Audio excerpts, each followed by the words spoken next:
Minister, Commissioner, Minister, and ladies and gentlemen, welcome to the 16th NF here in Bratislava. My name is Susanna Streeter. I'm a former BBC anchor, and I'm really delighted to be back at NF again this year, following on from last year's forum.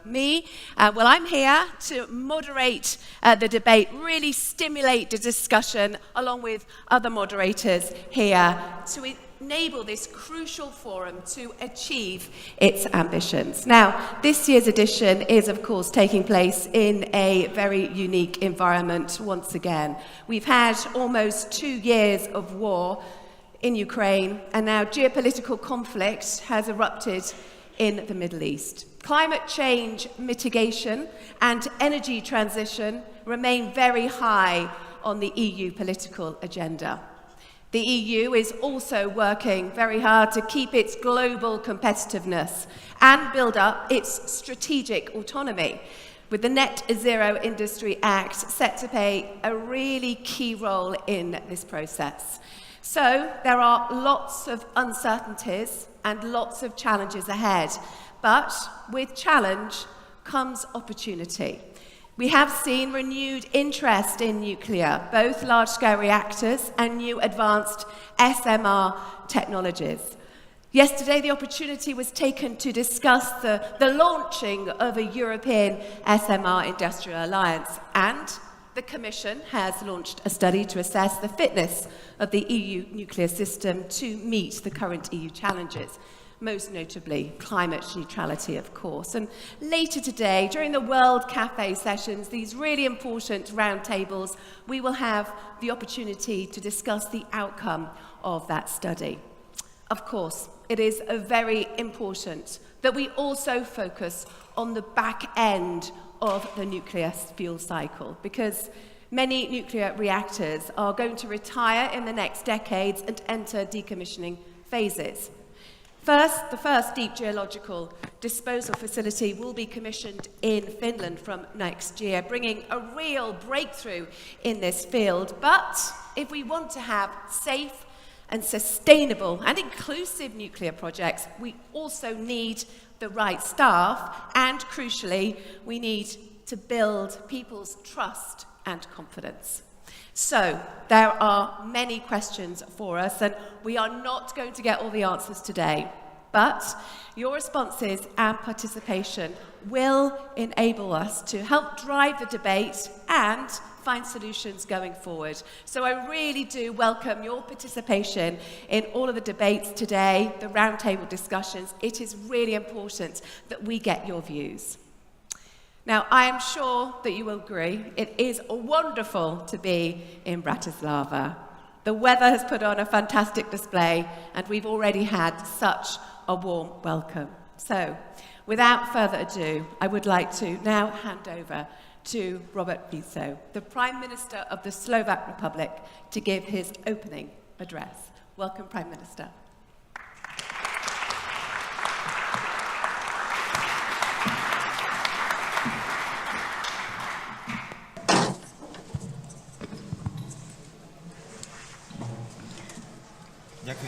Thanks for the floor. I wish to all in Slovakia, in Bratislava, a nice morning and successful stay in Bratislava. Ladies and gentlemen, precious guests, let me welcome you on behalf of the Slovak government to the 16th NF Forum. I won't talk about common things, how many nuclear plants we have in Slovakia, but I would like to use the opportunity to say a few missions which I consider as the Prime Minister to be important. First of all, I would like to very clearly note that usage of nuclear energy has to be a Prime Minister's topic. This is the reason why I've never searched for the reasons to avoid an address at the NF Forum.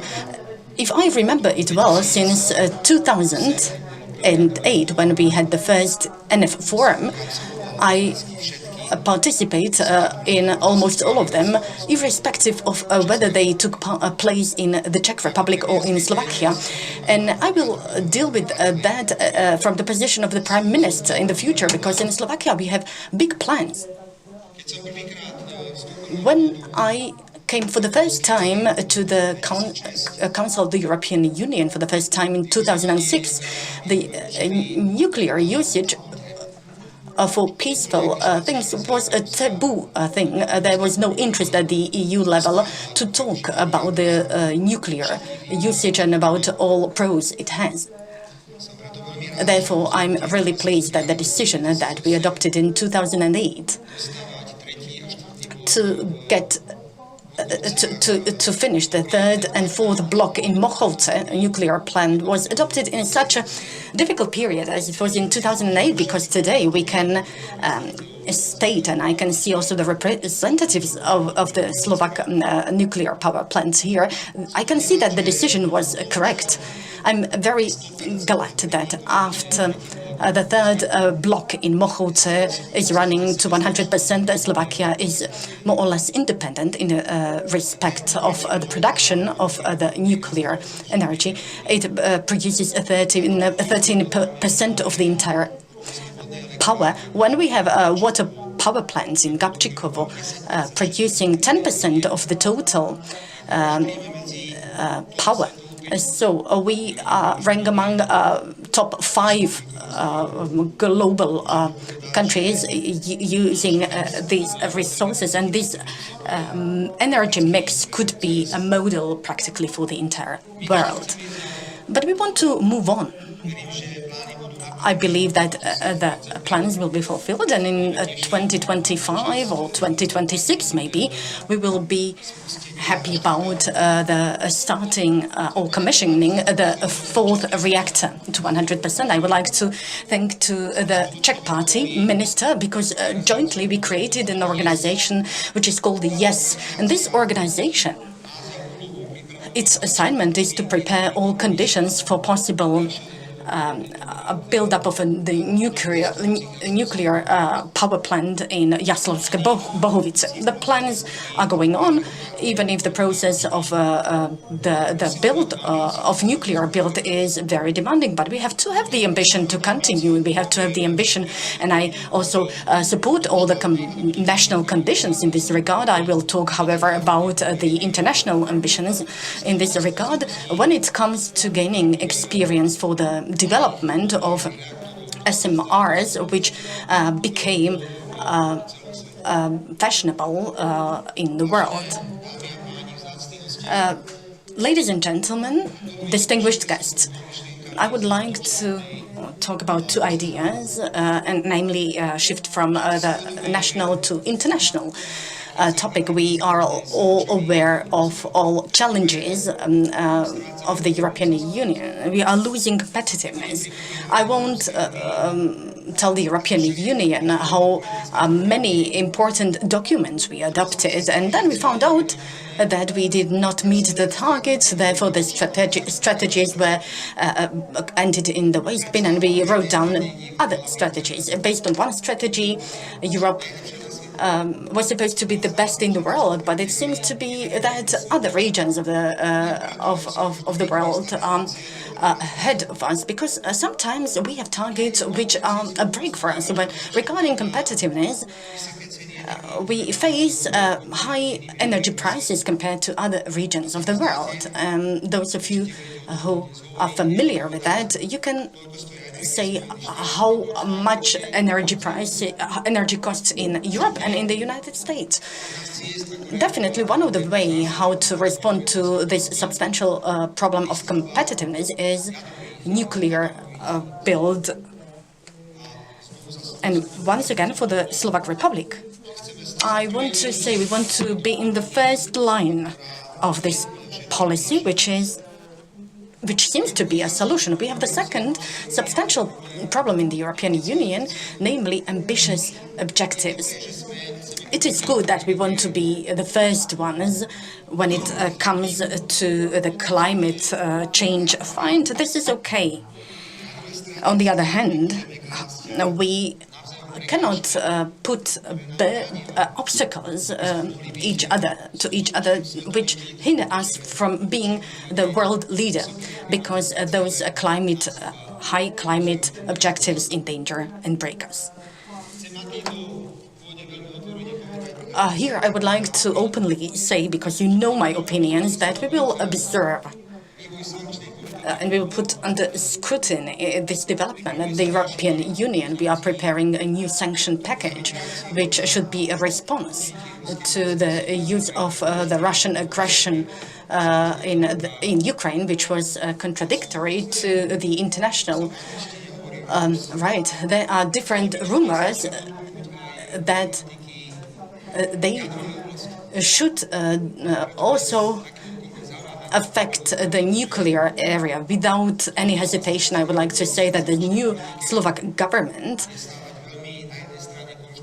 will be constructive regarding this sanction policy. But on the other hand, we would like to have the impact analysis in each case regarding every member state of the European Union, because maybe we have the 12th sanction package, and it's impossible how many packages and measures we adopted, and we in the European Union face a kind of recession, and the Russian economy is increasing. Not everything is working as it should, and when we propose sanctions regarding nuclear energy, and those sanctions should damage the Slovak Republic in its plans, we will veto this type of sanctions, because those sanctions that damage the person that designed them, this is a political murder. And in many cases, I think the European Union committed such a suicide. Ladies and gentlemen, I would like to wish you that you, in the premises of the NF Forum, you experience a lively discussion. At the same time, I would like to ask you, ladies and gentlemen, first of all, the professional public from the Slovak Republic, I would like to invite you to use the nuclear the topic for peaceful conditions internationally and nationally. Probably we can see a renewal of ideas, and nuclear energy is quite sexy, and we need to have skilled people at the university level. Is the structure in Slovakia sufficient, or do we have an ambition to provide the Slovak and the European market with other skilled people? Together with the Czech Republic, we have unique experience. We know how to build nuclear power plants, how to commission and decommission them. We also know how to remove, of course, in cooperation with the European Union, the consequences of nuclear, disasters. I don't want to talk about disasters, but, some events. Here I would like to offer the cooperation of the International Organization for Nuclear Energy, because this is really a good job that they do in Zaporozhye nuclear power plant, which is under the control currently of the Russian party. Probably all of us are aware of the fact how risky it is to have a nuclear power plant, even if it doesn't work to 100% in a peaceful in a war zone. And also, this should be considered as our approach to the country.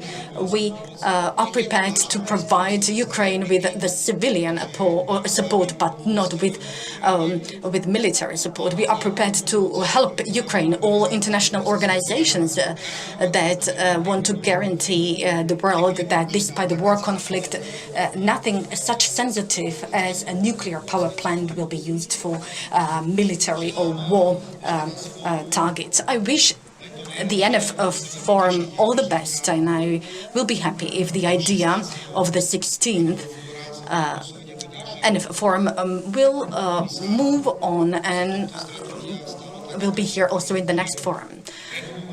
I wanted to become a renowned meeting of professionals where also politicians will have the opportunity to say their opinions and missions. I wish you all the best and thank you for coming to Bratislava.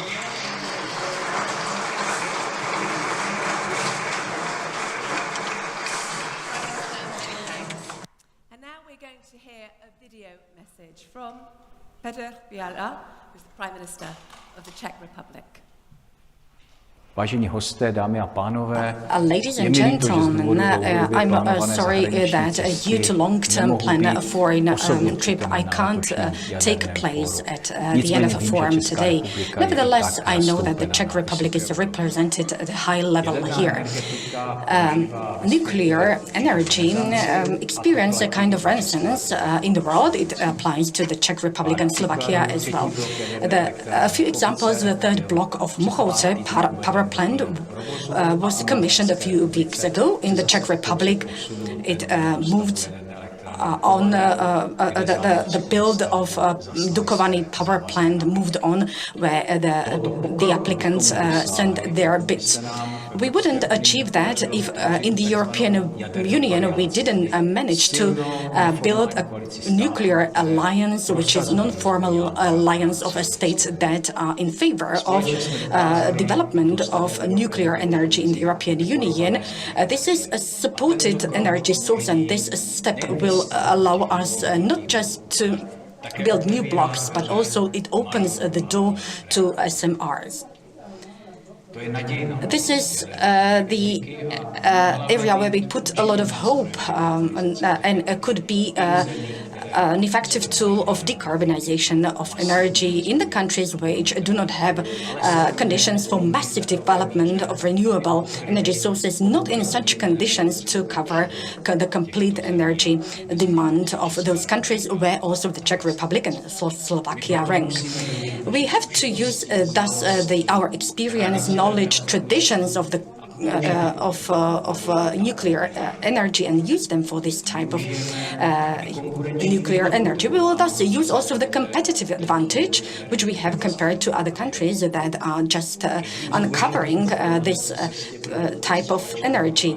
We signed the memorandum in development and application of SMRs between the Czech Republic and the United Kingdom, signed by Minister Josef Sikl and the British counterpart on the 11th of October. The Czech Republic became thus the first country with which Britain signed such a declaration.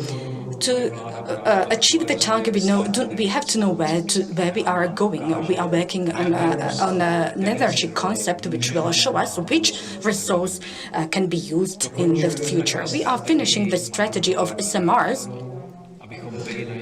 to be prepared on time for their development. This area covers not just the approval procedure, but also the preparation of appropriate locations, development of education in this area, and of course, acquisition of skilled workers. It's quite clear that based on existing legislative rules, a nuclear build takes too long. Therefore, we work on the change of regulations that will accelerate such a build. Ladies and gentlemen, nuclear energy is a strategic investment, and we have to deal with that like that. We want to achieve 50% of a nuclear energy proportion in our country until 2050 and extend the use of heat from the nuclear power plants to other places. This is our objective, and this is where we want to go. Thanks for the attention, and I wish you a successful forum.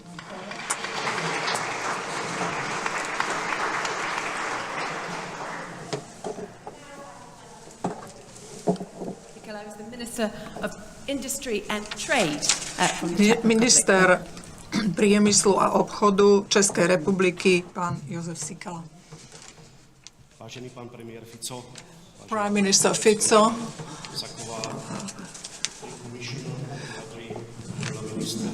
vážení kadri, excelencie, ministri, dámy, páni. Dobré ráno vám všetky. Som veľmi rád, že som na 16. Európskom jadrovom fóre tu v Bratislave.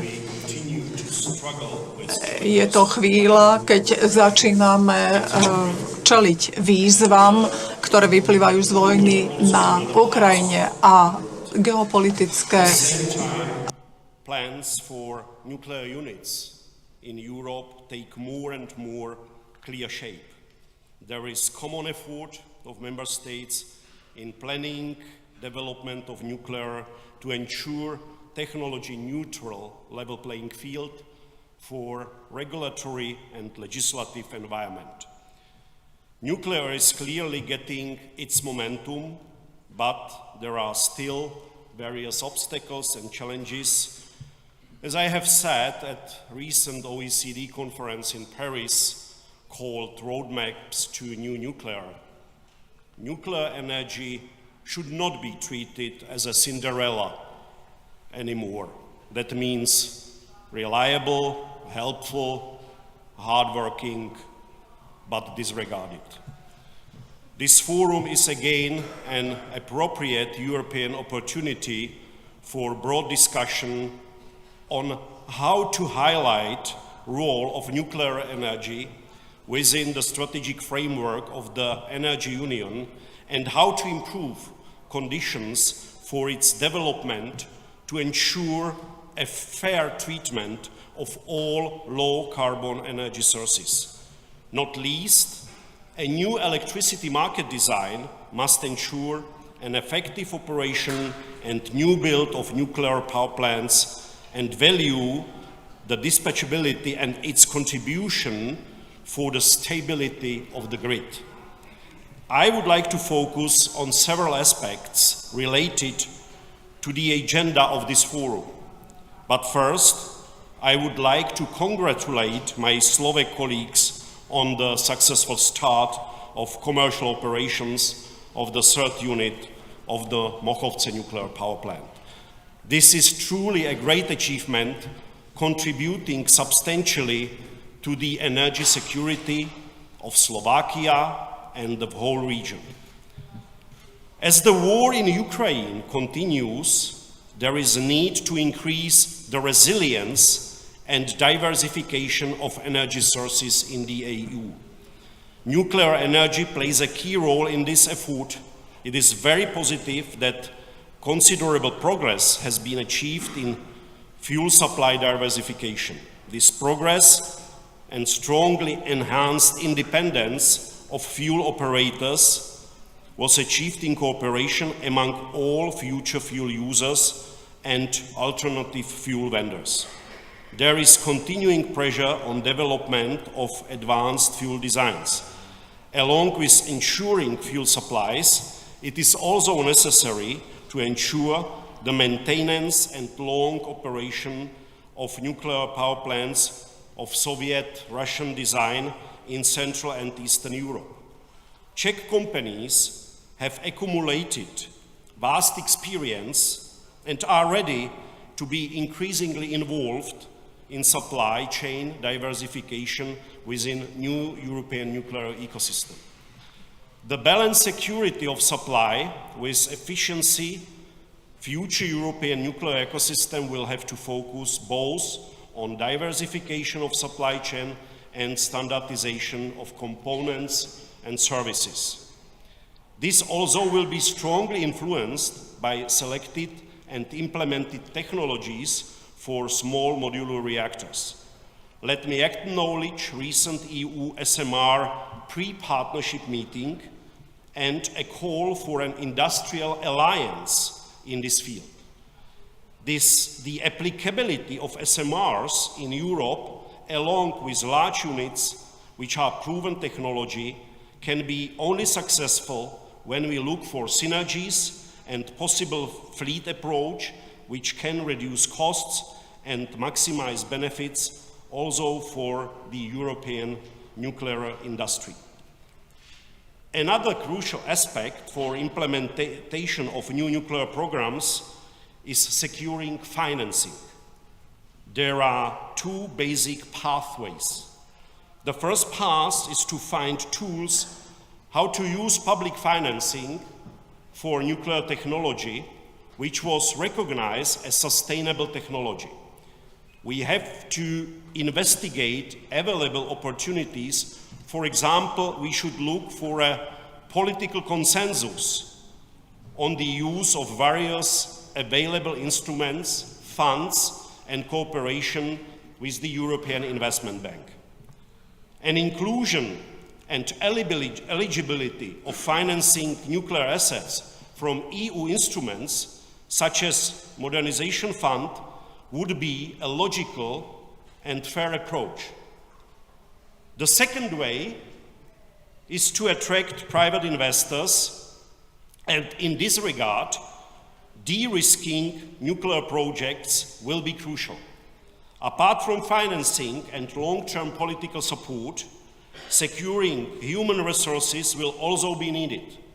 International cooperation and coordination, also in this field, could help to resolve potential bottlenecks due to conflicting schedules for nuclear projects in individual member states. Ladies and gentlemen, for the Czech Republic, the next several months will be extremely important. An update of the state energy policy is currently being prepared. One pillar of the energy sector will remain nuclear. Currently, the target remains approximately 50% electricity to be supplied from nuclear power. Today it is 37% of zero carbon, dispatchable and grid stabilizing power. The government's goal is to ensure the operation of existing units for at least 60 years and to prepare the conditions for the construction of large units, complemented with the development of small and medium-sized modular reactors. SMRs offer the possibility to use current coal sites and also to decarbonize industrial areas or heating plants. Finally, I would like to invite you to the next European Nuclear Forum, which will be organized in Prague next year, as it will be a unique opportunity to update on the achieved progress and common effort within the EU and on the basis of the EU nuclear energy strategy, which has been prepared by the Nuclear Alliance and handed over to the Commission. We need to act and implement these proposals to ensure balance of energy policy strategic goals. That means security, competitiveness, and decarbonization. But meanwhile, ladies and gentlemen, I wish you inspiring experiences and productive discussion in this year's forum. Thank you very much.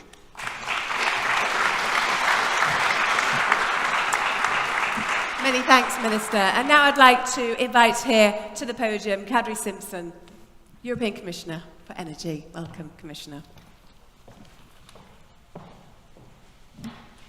Prime Minister Fico, dear ministers, ladies and gentlemen, I want to start by thanking Slovak Minister of Economy for hosting this year's NF. This time last year, we were deep in the energy crisis.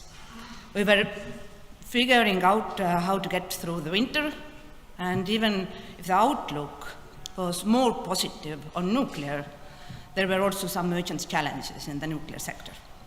1 year on, a lot has changed.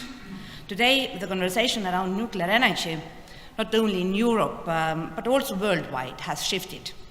And driving this conversation are three key overarching challenges. First, security of power supply and affordability. Then, ambitious climate and energy targets. And Europe's technological leadership and strategic energy autonomy. I'll touch upon these aspects in my remarks today. First, as you know, security of power supply and affordable energy for all Europeans is an absolute priority. Nearly 2 years after the Russian full-scale invasion of Ukraine, we are now much less dependent on Russian fossil fuels than before. This is also true in the nuclear energy sector. 5 utilities from the concerned member states, Bulgaria, Czechia, Finland, Hungary, and Slovakia, which operate Russian-designed reactors, have made progress in securing alternative nuclear fuel contracts. We have seen tangible results in diversifying nuclear fuel supplies for some reactors, and alternative fuel designs will now be delivered in those cases. Yet, there is still a lot of work to be done.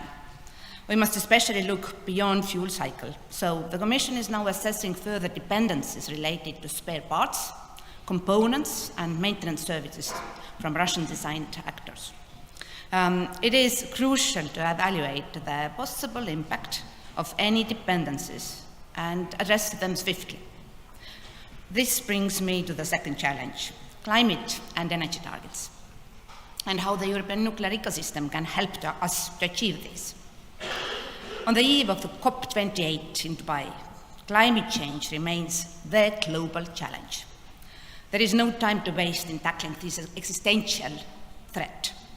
The EU has its own climate framework. We want to reach climate neutrality by 2050 and reduce greenhouse gas emissions by at least 55% already by the end of this decade. But to do so, we need all low-carbon sources, including nuclear. Over the past 50 years, nuclear power has played a key role in a number of member states.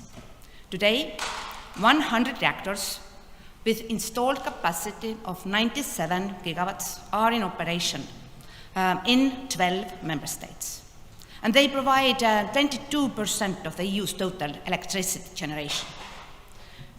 2 reactors have been commissioned recently in Finland and Slovakia, and another 4 reactors are coming online soon. Needless to say, nuclear energy is a national choice. It's up to member states to decide their own energy mix. But it's worth noting that, more broadly, we are witnessing a renewed interest in nuclear energy in the EU. It's seen as potentially being able to address all challenges: decarbonization, security of power supply, and EU strategic autonomy. And it's a trend that we are also picking up on in some of the updated draft national energy and climate plans submitted by member states. At EU level, our focus is on developing a well-functioning and secure internal energy market. And if it is to meet the decarbonization challenge, our energy system has to be much smarter and innovative. And this is something we are working on with our proposal to future-proof the EU's electricity market design. The proposed long-term instruments for both public and private contracts are equally accessible for new projects in nuclear and in renewables. Just last month, we got the go-ahead from energy ministers to enter the next phase of negotiations, and I will do my utmost to see the proposal adopted by the end of this Commission's mandate. And in terms of investments to be triggered, the Commission has already previously projected that about 350 to 450 billion euros would need to be invested by 2050 in new nuclear capacity to replace retired units and keep roughly the same nuclear generation capacity. Now, we have also defined the criteria for sustainable investments in nuclear energy activities. So it is timely to ask whether the EU nuclear energy ecosystem is fit for supporting the EU's decarbonization and energy transition. Later today, we will have an opportunity to discuss the key outcomes of a study on this subject sponsored by the Commission. This brings me to European technological leadership and strategic energy autonomy. We are now reaching a moment for strategic decisions. The challenges ahead require continued development of climate-friendly, reliable, and independent energy offers. And advanced nuclear technologies are part of it. Several utilities, industrial actors, research organizations, and member states have shown interest in new nuclear technologies, such as small modular reactors. These technologies can produce decarbonized electricity and other energy products, like industrial and district heating and hydrogen. And so, there is potential for accelerating the penetration of renewables and decarbonizing hard-to-abate sectors. These technologies can also keep people in jobs in the energy sector where other ones might be disappearing. For all these reasons, since 2022, the Commission has been involved in setting up a European SMR partnership. There was broad support for this at a stakeholders forum in Brussels 2 weeks ago, and just yesterday I discussed it in detail with European industry representatives and regulators and the research community. Everyone involved is ready for a European industrial alliance for small modular reactors. And today I can confirm that the Commission will carry out all the preparatory work with a view to launching the industrial alliance in the coming month. One word on nuclear safety. The back end of the nuclear fuel cycle is a complex issue. It has to be addressed head-on to ensure nuclear energy is sustainable and publicly accepted. Under the Euratom Treaty, the EU has the most coherent, comprehensive, and enforceable legal framework worldwide for nuclear safety. This includes safe and responsible management of spent fuel and radioactive waste. The EU and its member states have been investing a lot of effort and resources into treating radioactive waste in a safe and sustainable manner. The commissioning of the first deep geological repository for high-level waste in Finland in 2025 will be a game changer. In the next decades, many nuclear reactors are going to be decommissioned, and we must be prepared to deal with this challenge.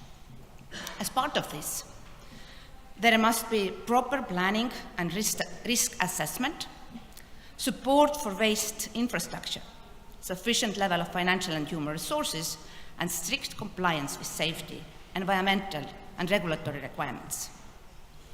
The Commission is doing its part. We are especially focused on knowledge sharing and best practices in the EU. We are doing so through our scientific body, the JRC, and by means of nuclear decommissioning assistance programs in Bulgaria, Lithuania, and Slovakia. We have also set up a number of initiatives to help train staff with the right skills and knowledge. There is a budget of 1.38 billion euros to support these efforts in the Euratom research and training program. And finally, a big part of EU's forward-looking research is dedicated on fusion energy. This technology has the potential to make a major contribution to sustaining climate neutrality and economically favorable terms after 2050. And we remain strongly engaged in ITER, our flagship fusion energy project, the largest of its kind in the world. And we already see a vibrant global landscape of fusion sector emerging, including actors from private entities. Ladies and gentlemen, my message today is clear. Nuclear power technologies will play a significant role for the EU energy transition until 2050 and beyond. I'm sure you will delve into all of this and more today, and I wish you all a fruitful debate. Thank you very much for your attention.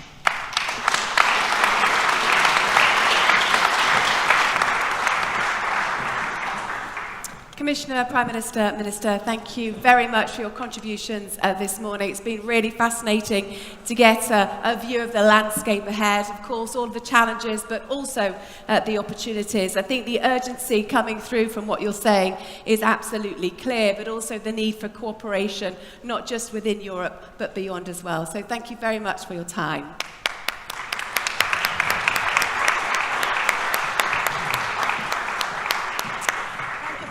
So we're now going to delve a little bit deeper into some of the subjects that we heard about in these opening statements from the Prime Minister, from the Commissioner, and from the Minister.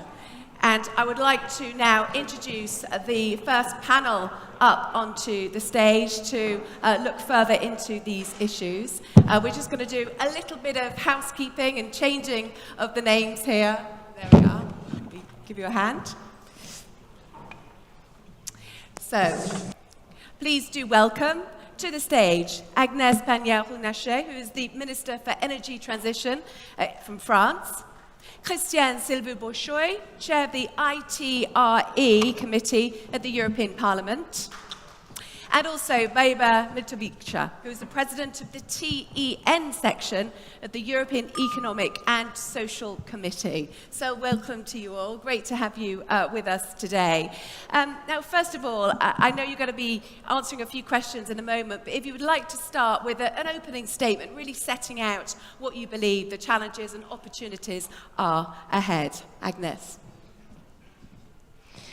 Well, thank you very much, Mr. First of all, I'm very pleased to be in this event, and I think this is the right moment for the revival of this nuclear strategy that we are working on all together. And I believe the key element is all together, because if we want to relaunch this nuclear sector, we need to build capacity and capabilities for the whole sector. That means competencies, industrial capacities, industrial engineering, and that should be led in at the European level to be able to deliver all the projects that we have on the plate. Second, obviously, there is a financing issue. I think it was explained by Minister Sikila, and I wouldn't remove one word of what you say, dear Joseph. And I think we need a frame, and this is exactly what you are working on, dear Kadri. We need to have a European frame so that we can give long-term signals to the private sector and explain how we can organize this nuclear sector, having this principle at the basis of all European text, which is neutral technology when it comes to energy. What is at stake is to decarbonize our economy, it's to reduce CO2 emissions, and on this strategy we need to have every levers at the same level, and nuclear is part of those levers, as are the renewable energy on which we need also to accelerate. So clearly to have this holistic approach will be mostly needed in the coming years, and you know that France is clearly taking its part by launching 6 new reactors, by investing heavily in long-term operation, by investing heavily to ensure that in Europe we have also fuel independence, because we have the capacities to ensure that at the European level. Many thanks. Silvio. Thank you so much. I'm very honored to represent here European Parliament and ITRE Committee, Industry, Research and Energy Committee, and I would like to thank the organizers and Commissioner Kadri Simpson, European Commission, for inviting me. Very honored to be here with Minister Pannier-Runacher and Madame Miltovica. I believe that we continue to remain committed on the 2050 decarbonization, net zero. But this is a challenge, and we cannot reach this objective if we do not use all the existing low carbon solutions. And nuclear energy and renewables are the 2 backbones of the future energy mix. Already nuclear energy is a significant part of our mix. As ITRE chair, I see more and more my committee looking with more interest on the topic. I cannot see yet a majority in the European Parliament supporting nuclear, maybe after next year elections, but I see more and more determinations towards nuclear when we discuss with member states representatives, like-minded ministers and different stakeholders. We have a very good cooperation with the excellent Commissioner for Energy, with Mrs. Kadri Simpson. And also, we managed to find the right balance, looking also to the political landscape in the Parliament and in the Council. We had a good and important victory last year, taxonomy. After heated debate in several committees, ITRE, ENVI, INTA, we managed to support the European Commission approach and see nuclear, of course, with some very specific and challenging but important conditions, part of EU taxonomy. We are now debating in ITRE committee our own initiative report related to small modular reactors. This is a technology of the future that we are very much looking with attention and giving our input as some member states are looking to this technology.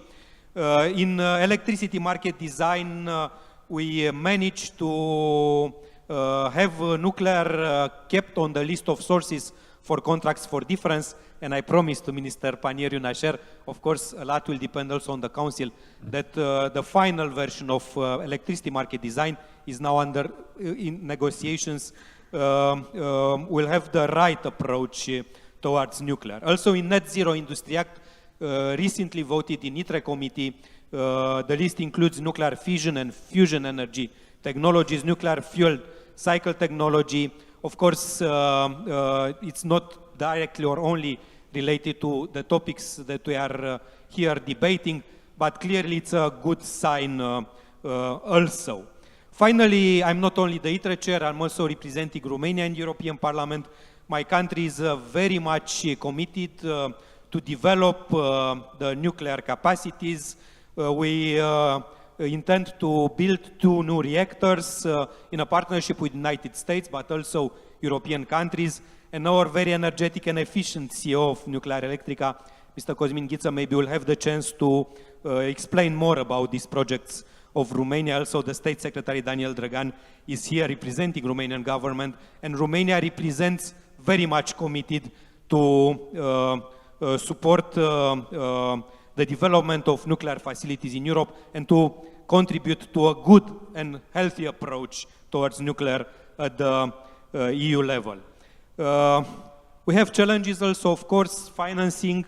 It was mentioned by Minister Sichela. Of course, we need more sustainable and more predictable sources of financing. The security of fuel supply. Also, of course, we need to end the dependency on Russian nuclear technology, uranium and fuel supplies. This is something that we also promised to our Ukrainian partners. Let's see what the solution will be. And on nuclear waste and spent fuel management, of course, the researchers are looking to new solutions. Maybe deep geological disposals could be a very good solution. We had recently Director Gariba in our committee. We, as once again, working very closely with the European Commission, with member states. Myself, I remain a supporter of nuclear energy. Nuclear needs to be on the energy mix in the Union in order to ensure the security of supply and continuity of supply, as we cannot manage and we cannot rely only on renewables.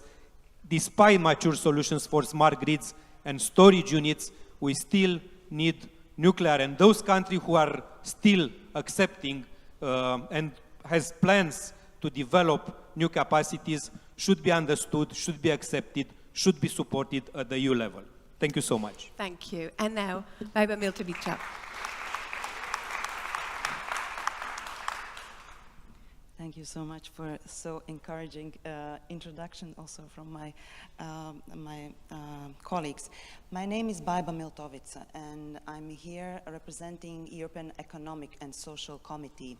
It associates 329 civil society organizations across European Union, and it's really great pleasure, and I would like to thank Slovak government, and also previously I had the pleasure last year to participate also in the Czech Republic for the same forum, as well as Commissioner Kadri Simpson. Thank you for organizing, and also your team, DG Energy, really preparing the event.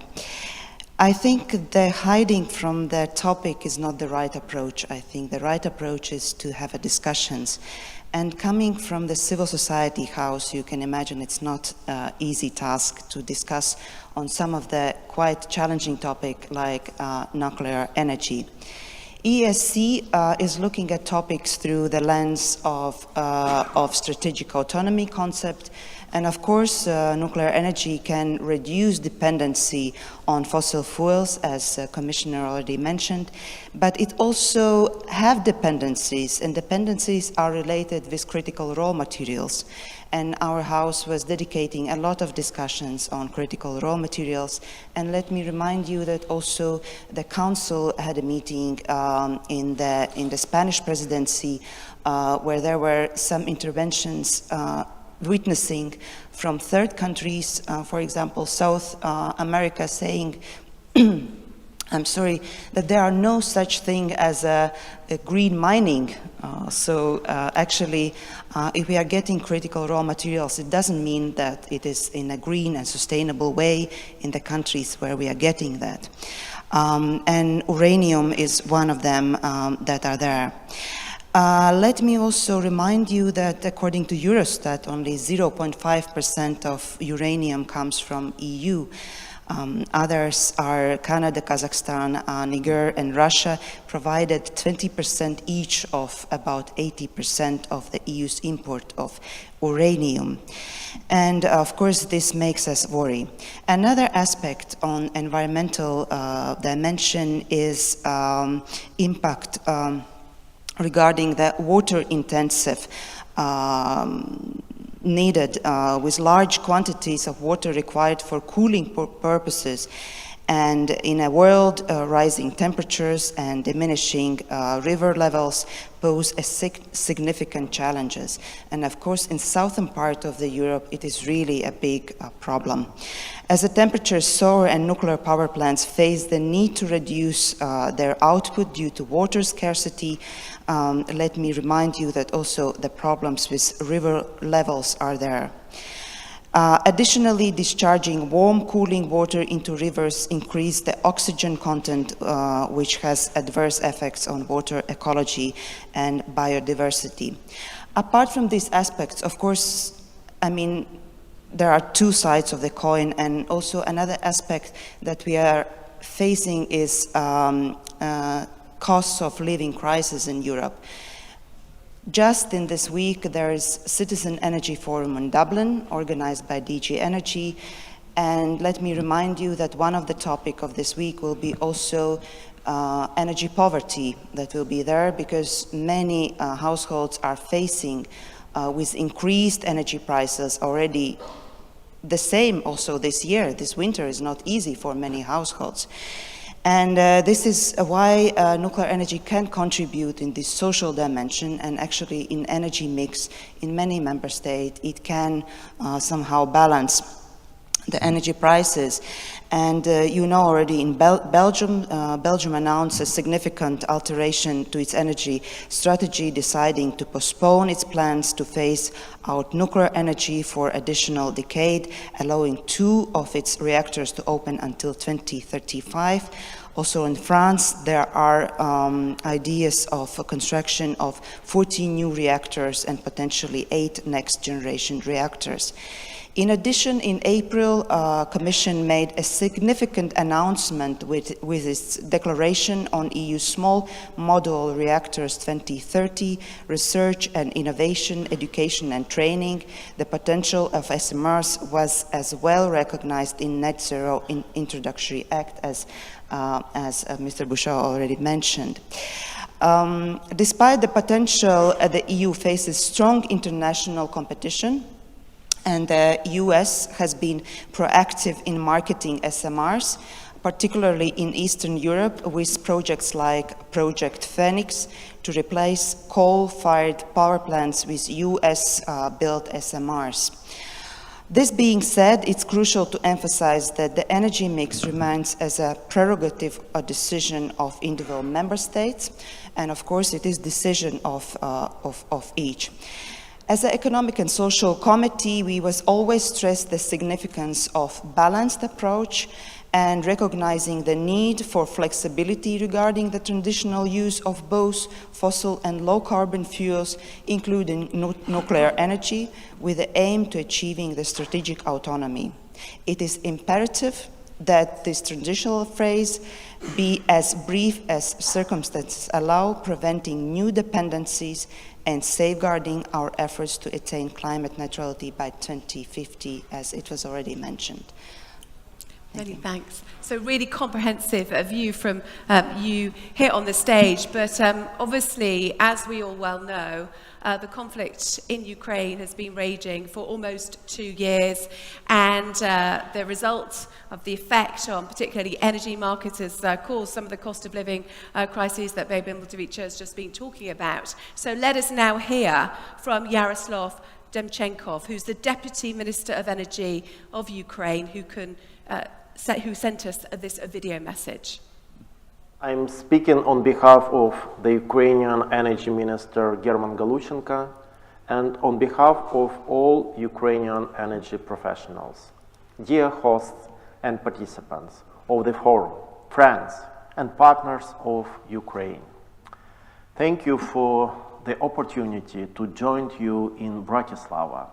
The people of Slovakia know extremely well what Ukraine is fighting for, and they remember the danger Russia poses to Central East Europe, the times of the Eastern Bloc, this prison of nations, were less than 35 years ago. Today, Russia is again trying to reshape the continent. Incomes from fossil fuel export feed the Kremlin's military budget and imperial ambitions, and finally brought the big war in Europe.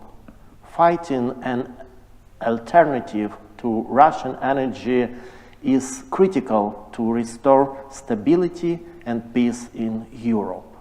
Nuclear power is central for the EU to reach energy independence and the goals of the Green Deal.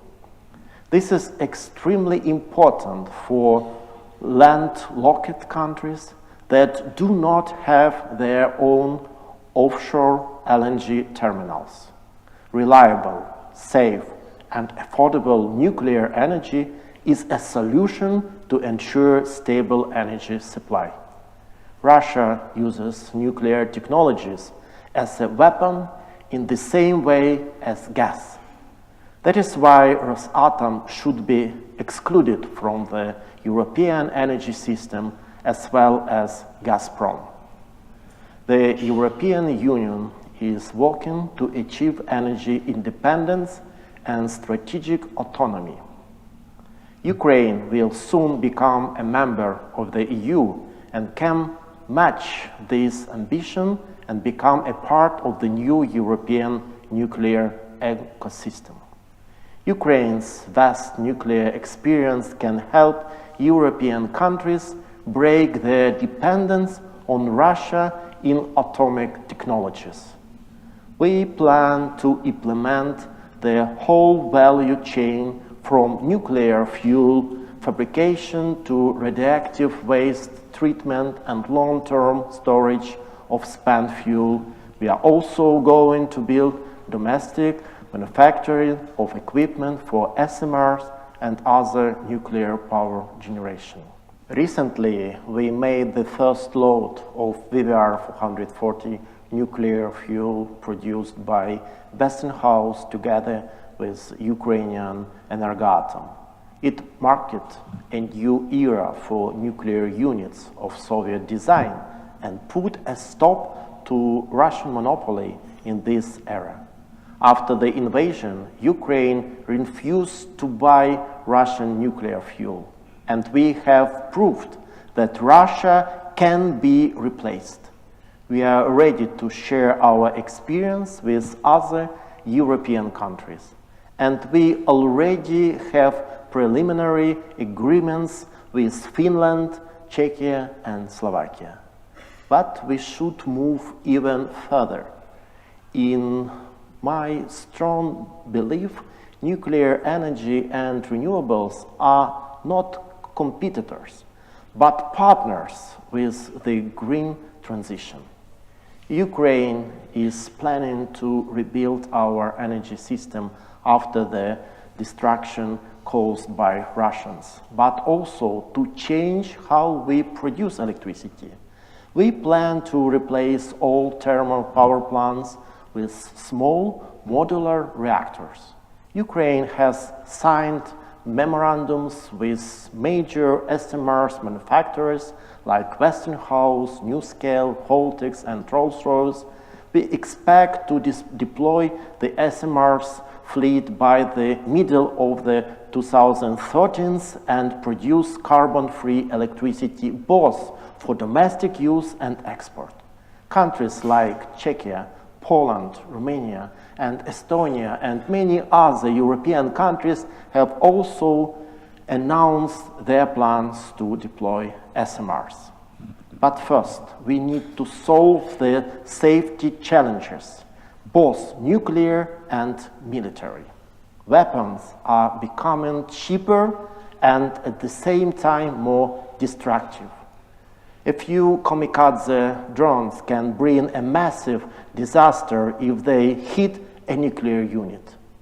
For 20 months, the Zaporizhzhia nuclear power plant has been under Russian occupation. For 20 months, the world is balancing on the brink of disaster. A nuclear accident would also damage nuclear development and investments in the industry on a global scale. It will slow down the energy transition and will make environmental changes much worse. This is what Russia is trying to do, to make our civilization more vulnerable. Russia's actions can harm our sustainable future that relies on climate neutrality and clean, affordable energy. Russia can push back human progress. That is why Russia must not win. Not in the war on Ukraine and not in the war on the idea of a better world. This is what Ukraine's peace formula is about. We aspire for a world that will be resilient in the face of military, climate, or energy threats. A world where energy fuels not wars but prosperity. And this is what we are calling on all people of goodwill to unite around. Thank you for your attention. That was Yaroslav Demchenkov, Deputy Minister of Energy in Ukraine, and it's just picking up some of his points. Russia uses nuclear as a weapon like gas. Samozrejme, jadrová energetika to je zbraň. Samozrejme, hovorili sme o tom, ako treba hovoriť o tom, že tento prechod je rozhodujúci pre celý svet.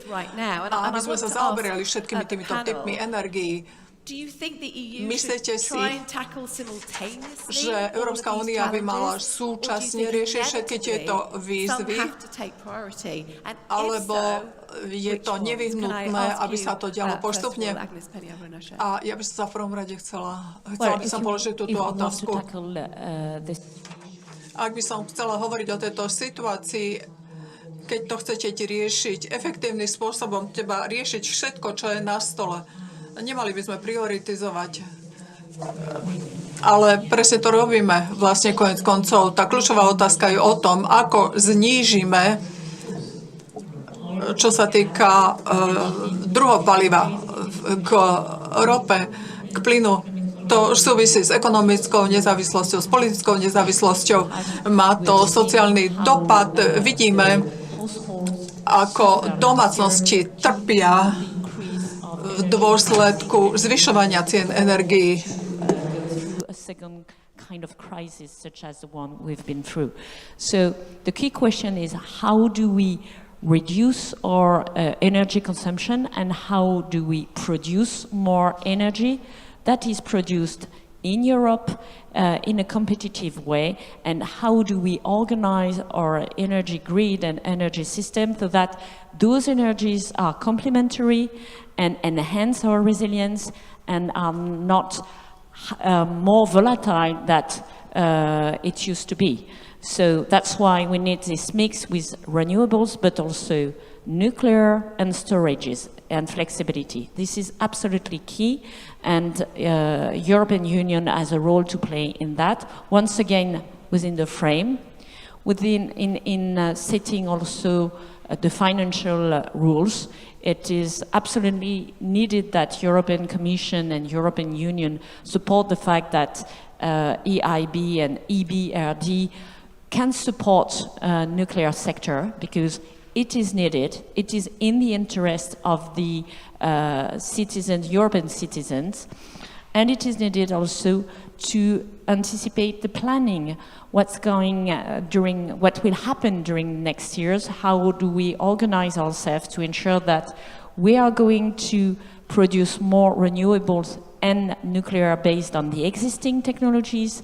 How do we organize to ensure that we have a vision regarding new technologies such as SMRs, and how do we organize to train the people that we will need to effectively succeed in these different work streams. This is absolutely needed, and at the same time, we need to anticipate the impact of our new energy mix on the grid. We see that when we produce more renewables, we have more volatility on the market, but also on the grid, which is a subject. And this means that we need to anticipate the interconnections, but also the rules between the countries.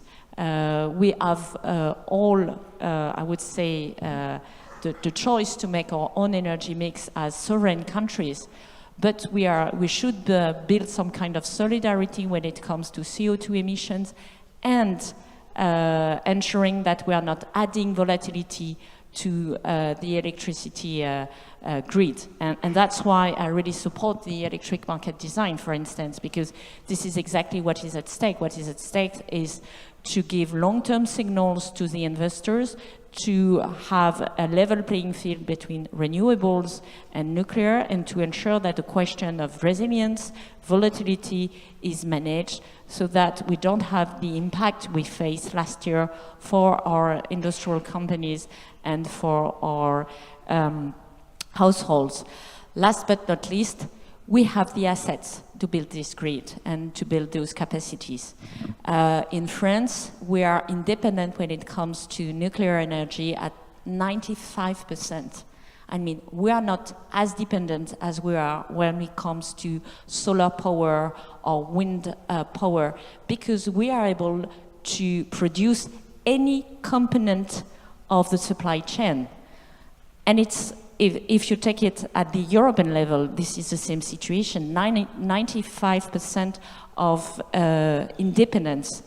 When we are raising the point of nuclear fuel, of course we are not all producers of natural uranium, but we have the capacity to double source, triple source or more uranium, natural uranium from Canada, from Australia, which is not exactly the same story as sourcing from Russia or from some countries that are more volatile when it comes to political positions at the international level. Okay, well, let me ask Christian Sylvie-Bolshoi, how do we accelerate that process then? So many parties are in agreement that that needs to be done. How do you accelerate to ensure that we aren't so dependent on those unreliable sources? I also believe that we need to tackle all these challenges in the same time, simultaneously.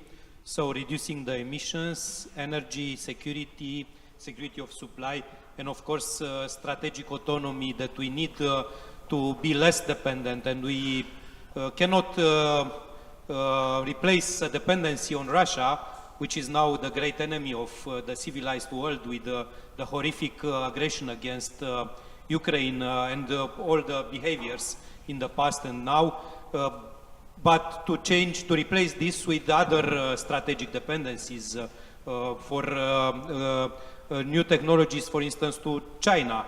That's why we need also to look to the innovative solutions on batteries. We need to produce more and more solar panels and other components in Europe. And of course, on the nuclear fuel. Luckily, Romania is producing its necessary internally. Of course, we have also the Canadian technology. But as Minister Panayiotou Nasher just mentioned, and I totally support her approach, we can find other sources. It cannot be overnight. I understand the situation in some member states. Of course, the security of supply is very important. The need to continue to produce electricity from nuclear power plants is extremely important in these times of crisis, but we should accelerate a little bit the diversification of imports. And I would like also to mention another important aspect. I really believe that beside Green Deal and the continuous commitment that we need to reaffirm to Green Deal, to 2050 decarbonization target, we need to start to build also an industrial deal, because our industries are suffering more and more. They are becoming less competitive, and one part of the losing competitiveness is, of course, the price of electricity. We experienced a high price last year. Now the situation is better, of course, but it's still difficult when we compare with other continents, with other players. So clearly we need more renewables, we need to transform our energy systems, but we need to find the right balance and to look to the prices for consumers, but also for industries. That's why industrial deal and what Commissioner Thierry Breton, for instance, of course, working very closely with Commissioner Kadri Simpson and other members, and of course the President von der Leyen, is looking to look a little bit more holistic and decarbonize, modernize our energy system, but in the same time looking to the price of electricity, the price of energy is extremely important. That's why nuclear is also a solution here. Okay, thank you. And let me pick up on that point, Beba Miltovica. You mentioned it before. Is that the secret, do you think, to ensure that the public are more engaged with the nuclear industry, is actually to focus on the cost of living, but also perhaps as well the security implications if you don't have more reliable, autonomous sources of energy? Thank you for the question. And I want to continue what the Minister said, actually. I like that you said, actually, you need to reach a social dimension, but also acceptance of society. Whenever you do, you need acceptance of society. And actually, what I see in the discourse of European policy is that we are confronting one energy source in front of other. We need to find synergies instead of saying this is a more green or this is less green, because each of the energy source, whenever you take, have both positive and negative effects. As I mentioned on critical raw materials, on solar panels, photovoltaics, you need critical raw materials. You cannot produce them without them. So the question is really, what is really green? What is our understanding of that? And what is the life cycle of any of these technologies? So I would not say that actually we need to find the synergies. Yesterday was brilliant examples from my Scandinavian neighbors. I come from Latvia. We don't have nuclear energy. We have hydro energy. But there were brilliant examples of SMRs producing hydrogen. So there are many projects, very many brilliant projects where you can find synergies in between different or among different energy technologies, and they can find a symbiosis and give benefits for society. Why I mentioned that energy prices are important, because even if we are out of the energy crisis, we are in the process where people are facing high inflation rates. So you see that the goods and services cost more than it was 2 or 3 years ago. So actually, we are not out of the crisis yet. We are in another crisis episode, I must say. Yes, security of supply, as mentioned, and many other things. But I also would like to appreciate and tell you that we did a lot in the last 2 years in terms of of changing our understanding of energy, let's not be shy. In the last 2 years, we did more than we did in the last 10 years. If in terms of individual households, if you read International Energy Agency data, there are really, on the solar panels and different other renewables, individual households did reach many records. So it's really progressing. So there are many also good examples, but it's also, as I mentioned, you need acceptance of society and you need to clarify what we are doing, where we are shifting, what is the transition aim, where we are going, where we are heading. Okay, Barbara Mitovica, thank you very much. And on that note of optimism about what we can do if we set our minds to it, we are going to have to wrap up this panel because we want to move very quickly to the World Cafe Roundtable discussion. So I would like to thank this panel for your great contributions to this debate. Agnès Pannier-Runacher, Minister for the Energy Transition in France, Christian Sylvain-Bourchoy, Chair of the ITRE Commission at the European Parliament, and Barbara Mitovica, President of the 10 section at the European Social Economic Committee. But also, as well, many thanks to Yaroslav Demchenkov, Deputy Minister of Energy in Ukraine. So thank you to all.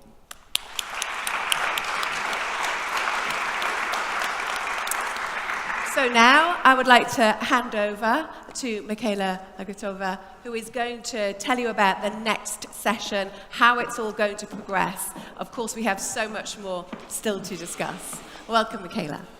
Thank you to Susanna Streeter for all the information and the discussions that was held here, and that gave us a great base for what is going to come right now. Let me welcome you to the session 1 on the 16th European Energy Nuclear Forum, where we'll talk about the diversification across the nuclear value chain. We've heard about how important it is nowadays to maximize the efforts within Europe to become or to diversify our nuclear value chain. And when we look at the situation now, today we have 100 nuclear power reactors across or operating in 12 of the 27 EU member states. That account for around 1/4 of the electricity generated in the whole EU. Also, Poland have opted to use nuclear power in the future as part of their decarbonization strategies, as well as for security of supply. So 1/5 of the existing nuclear power plants are highly dependent on Russian supplies so far, mainly the ones in Czech Republic, Slovakia, Hungary, Bulgaria, also Finland and Ukraine that we've heard already here. But the topic of diversification is probably even more important when it comes to uranium enrichment, where Russian Rosatom plays a crucial role globally with about 40% share. So the diversification across the entire nuclear value chain is essential, and it is in this session we are also going to address challenges and opportunities for the security of supply of the whole nuclear life cycle, including the availability of advanced fuels and other nuclear components. We will also examine aspects related to human and financial resources and the specific challenges for nuclear during military conflicts. We start with impulse statements here in the main hall that will give us a basis for further discussions within 4 parallel roundtables that we call World Cafes. Meaning 4 parallel sessions where you will be participating. You have the chance to take part in 3 of them, because we'll have 3 rounds of 40 minutes discussions. We'll be in separate rooms, so don't worry, I'll tell you later where to go depending on what topic you've chosen as the first one. There are no panel speakers, no keynote speakers there, so it will be about your questions and your comments. And each session has its reporter to sum up what was said. So with those conclusions, we'll then all meet back here after the lunch in the main hall to discuss it more further. I also have a note for those who are going to be part of Nuclear Alliance that is taking part at the Bratislava Castle. Those of you who want to get there but have their own way of transport, you should meet at 11 in front of the entrance to this building, and the organizers will take care of you to get to the place. So that was the message for Nuclear Alliance partners or participants. But let me get back to our diversification topic at NF 2023. I would like now to welcome our Impulse speakers that will come one by one to share their views with us. And I would like to start with Miroslav Lapor, Senior Manager at Deloitte, who works on strategic projects in the energy team of the Consulting Services Department and specializes in the strategy and finance of energy companies, and has 7 minutes to share his impulse statements with us. Thank you for the word, and good morning, ladies and gentlemen. It's an honor to speak again on this conference, and my goal today is to give you a brief note on a study you've already heard about, commissioned by DG NR, and the main topic is whether the nuclear ecosystem is fit for the decarbonization targets. Jumping into the baseline scenario of the study is basically what are the targets for 2050. During the preparation of the study, we actually found that there are two independent goals for 2050. The first one is derived from European Commission announcements. We already heard it from Ms. Commissioner that we are aiming for probably 100 gigawatts, and we have alternative target of 150 gigawatts by Nuclear Alliance, which was announced this year. We try to verify this goal with current projects and announcement by the member states until the 1st June, which was the deadline for closing up of the answers. And we actually find out that there's multiple developments even after this date. So below on the screen, you can see 3 potential scenarios of how it can go further.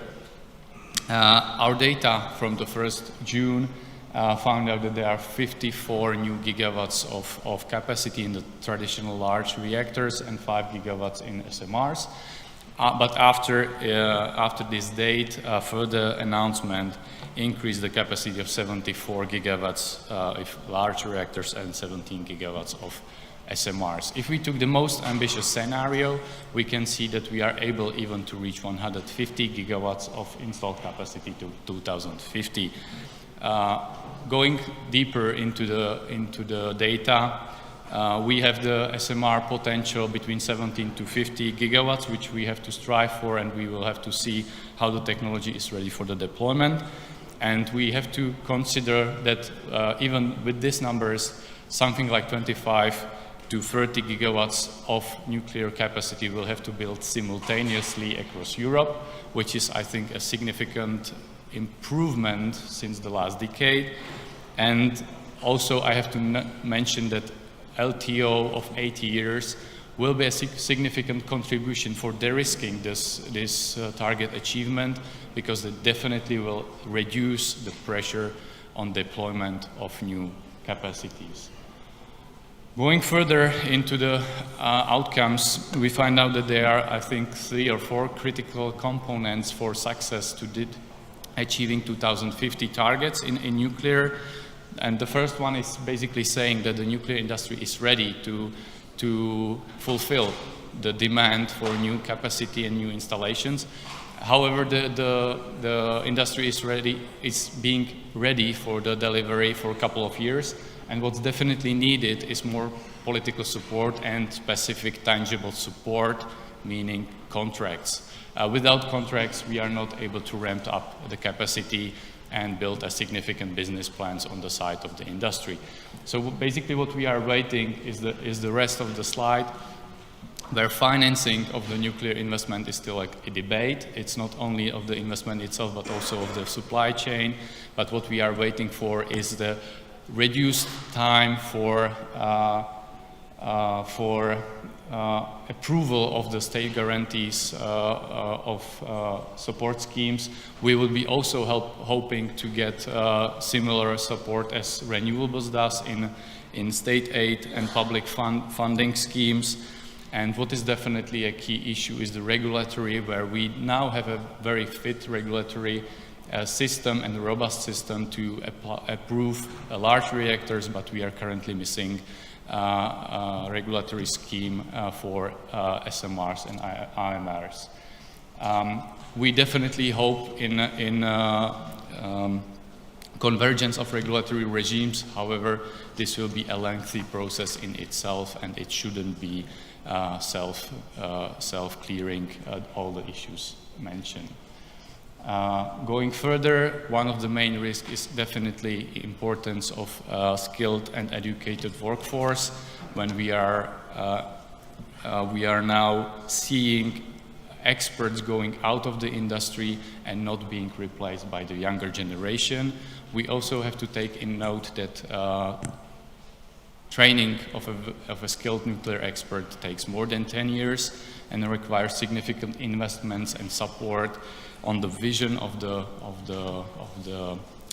employment opportunities. So we definitely need an enhanced collaboration between industry, academia, and government, which is already in some case studies present, but given the ambition of 2050 targets, it has to be scaled into greater level. Nuclear industry can be a significant contributor to European economy. Modeling the scenario of 100 gigawatts going forward and new construction, we arrived in the average employment of almost 800,000 people annually till 2050, with a GDP value of 113 billion euros annually, given the GDP of 3,000 billions compounded between 2023 and 2050. So it's a significant contributor to GDP. And to conclude my speech and to maybe drive your discussion in the World Cafes, what we need further is a clear political support and the commitment to nuclear energy for those member states who are willing to take this challenge. Unfortunately, not every member state is willing to do so, so we have to keep our fingers crossed for those who are willing to strive for this opportunity. Definitely a well-defined and secured LTO will be de-risking the full potential of deployment and will reduce the pressure of new builds. Standardization is definitely vital for speeded up process of deployment. However, it will be an effort in itself, and quite a lot of work has to be done in this area to speed up the construction, and the regional cooperation may be actually a low-hanging fruit in this area. What is definitely necessary is to relearn how to deploy the construction efficiently, on time, and on budget with this desired quality. And definitely, I've already mentioned the same condition as for the renewables, where public support and public funding schemes are a great support of trust and de-risking the financial business case. Definitely the cooperation between the industry, academia, and government will be crucial, and management of already existing knowledge and its transfer to younger generation will be key for successful deployment in the scale which I put on the first slide. So this was my impulse speech. I am happy to take this in the further discussion, and definitely you will see the report from the Commission next year. So thank you for that. And I thank you. It was Miroslav Lopur from Deloitte. with the first statements that will be very helpful at the World Cafes. But now let me welcome here Joran Hults from Euroelectric, representative and vice president of Fortum Generation AB. Joran Hult manages Fortum's ownership in Swedish nuclear companies and is also quite involved in public affairs in both Sweden Energy and Euroelectric, where he is chair of the Generation and Environment Committee. So let's go for your impulse statements. Thank you very much. Dear Commissioner, Ministers, distinguished guests, ladies and gentlemen, it's a great honor for me to be here with you today at this conference. The topic is extremely important and urgent. We need to facilitate to nuclear and SMR technology to support the decarbonization in the European Union. Today, less than 25% of all energy consumed in Europe is electricity. Still, there is abundant use of fossil fuels to heat houses, power factories, and fuel vehicles. For us to reach climate neutrality by 2050, up to 70% of the final European energy consumption needs to be directly or indirectly electrified. Time is of the essence. To live up to the Green Deal, all this electricity must come from carbon-free energy sources, of course. And Fit for 55 has significantly raised the bar for European decarbonization. Within days, Euroelectric will present its position on small modular reactors and their role in getting to net zero in the European Union. Complementarity will be the key. SMR can contribute to large-scale European decarbonization as well as industrial competitiveness. SMRs can facilitate the integration of ever-increasing shares of variable renewables in the power system. In a time when most new generation is connected via power electronics, SMRs will make wonders to security of supply, since in addition to delivering megawatt hours and megawatts on demand, it will also deliver inertia, voltage control, and short-circuit power, which is necessary components to create a stable power system resilient to disturbances. This is a win-win, and it will require a holistic EU-wide approach. Renewables and SMR should be on a level playing field in EU energy and industrial policy initiatives. With this in mind, Euroelectric also welcomes the inclusion of nuclear and SMR in the list of net zero technologies in the Net Zero Industrial Act. But to succeed, SMR technology will require a competitive and innovative marketplace with several SMR models so that utilities that wish to invest may opt for their respective optimal solution in terms of size, CHP or only generation or whatever. It's very encouraging to see how nuclear power and small modular reactors can contribute to faster progress. I look forward to our roundtable discussions on the nuclear ecosystem, supply chain diversification, and standardization for nuclear components and services. We will talk about harmonization of regulatory frameworks, development of competencies, as well as the global perspective and the nuclear fuel cycle. SMR technology has the potential for comparatively short construction lead times through a high degree of standardization and modular construction of prefabricated SMR main components. SMR reactors also promise to come with smarter design solutions and passive safety features. But to realize this, there must be also a competitive European supply chain of technology and components, both nuclear-specific and non-nuclear-specific SMR parts and components should be standardized as much as possible. And there needs to be critical talent and competences to be employed by suppliers, utilities, technical consultants, regulators, and authorities. And it goes for the whole scale, highly skilled nuclear experts as well as concrete workers and welders. EU academic research on future nuclear must be boosted, and all of this have to be actively encouraged. And what will success look like? There will be reinforced EU strategic sovereignty and industrial competitive advantages that come with innovative new nuclear, such as SMRs. Even more, SMRs will contribute to us reaching the Green Deal support Fit for 55 and help us deliver what's needed to reach carbon neutrality by 2050. In June 2023, Euroelectric presented its decarbonization speedways scenario-based study. From the vantage point of today's energy system, how can we accelerate decarbonization? Electricity generation in the EU will need to practically double by 2040. With 17 years to go, there is no time to lose. And Euroelectric fully supports the transition to net zero as a priority. Success, however, will require a determined EU approach to address the region's energy vulnerabilities in today's and a future global context. I very much look forward to today's discussion and trust it will shed further light on the opportunities and challenges ahead of us. Thank you very much for listening.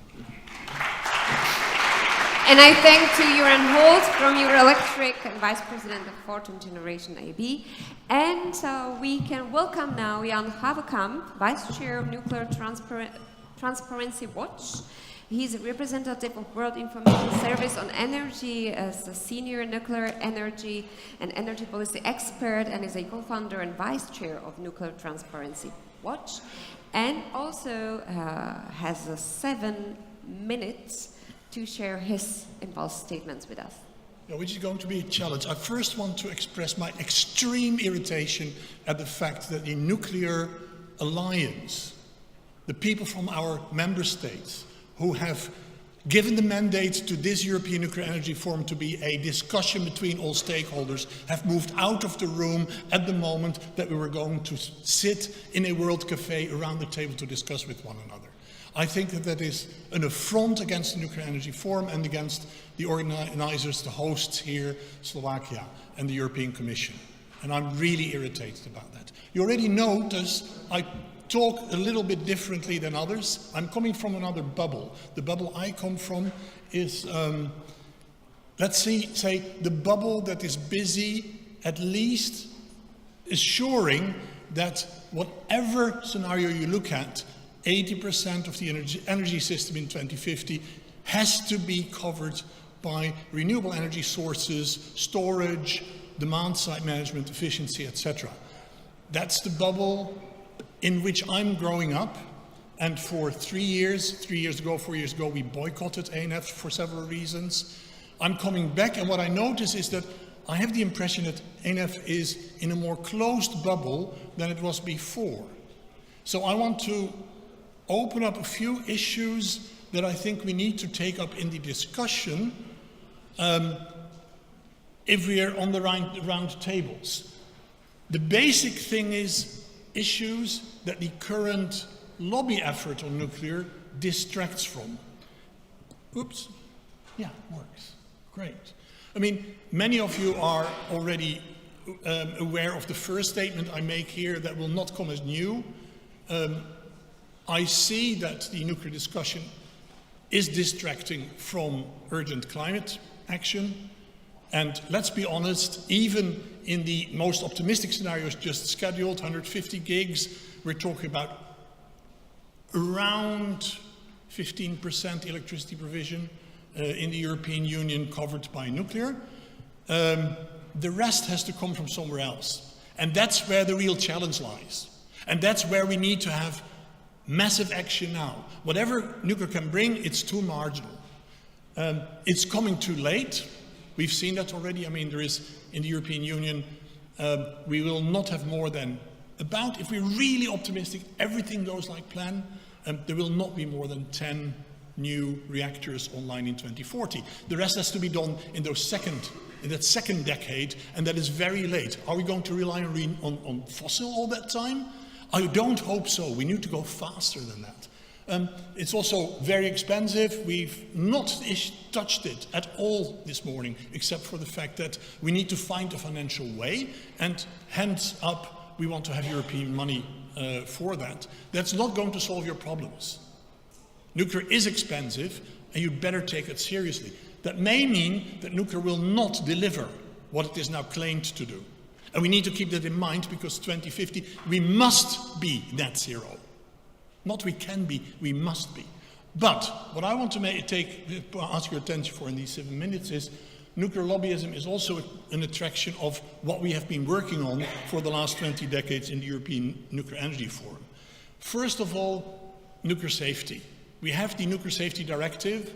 It is still in its implementation phase. And there is an evaluation underway at the European Commission.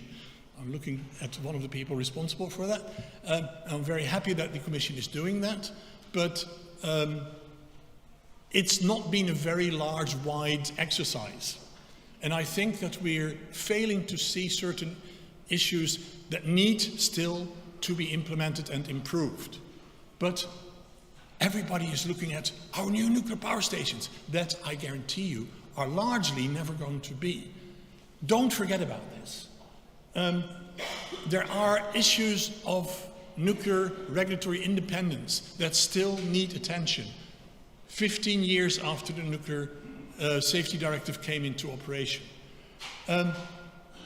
I see problems with the political pressure on the rigor how providers and supply chains are going to be assessed. Please, in your tables, also remain rigorous in assessing whether this is possible and it is possible safely. Reductions, that's okay. Otherwise, you'll never come to the 7 minutes. Distracts from EPNR, that is emergency preparedness and response. After Fukushima, it was a black hole in our thinking. Today, what do I see? There is still no comprehensive assessment of how national EPR is happening in practice. We've had an overview from ENCO from the laws. We have had a recent overview by Nuke Advisor, which is also not really bringing anything new, but there is no assessment of what is happening in the practice there. And it is not sufficient. I can guarantee you if the next nuclear accident happens in Europe, it will be chaos. There's a structural underestimation in all planning of potential source terms. And that is a factor 10 in most of the cases that I've seen over the last few years. That's already 12 years of black hole. Nuclear lobby distracts from radioactive waste management.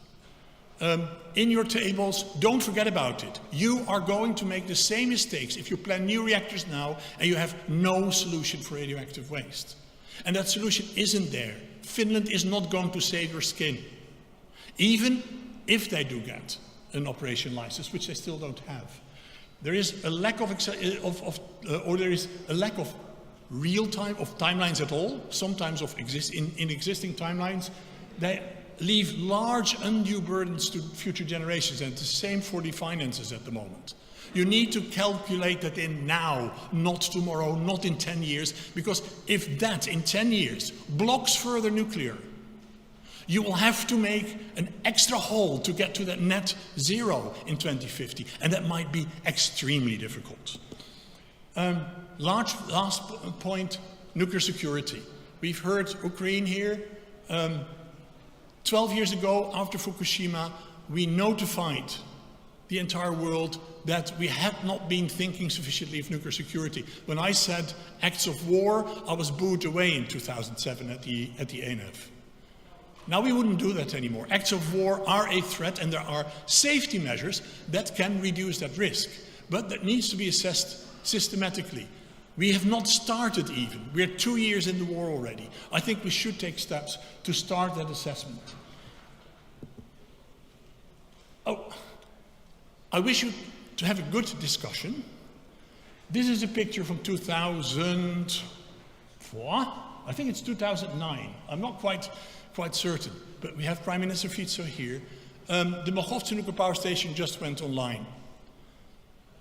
Now, by not paying enough attention, nobody is aware that that is a second generation nuclear power station without a secondary containment.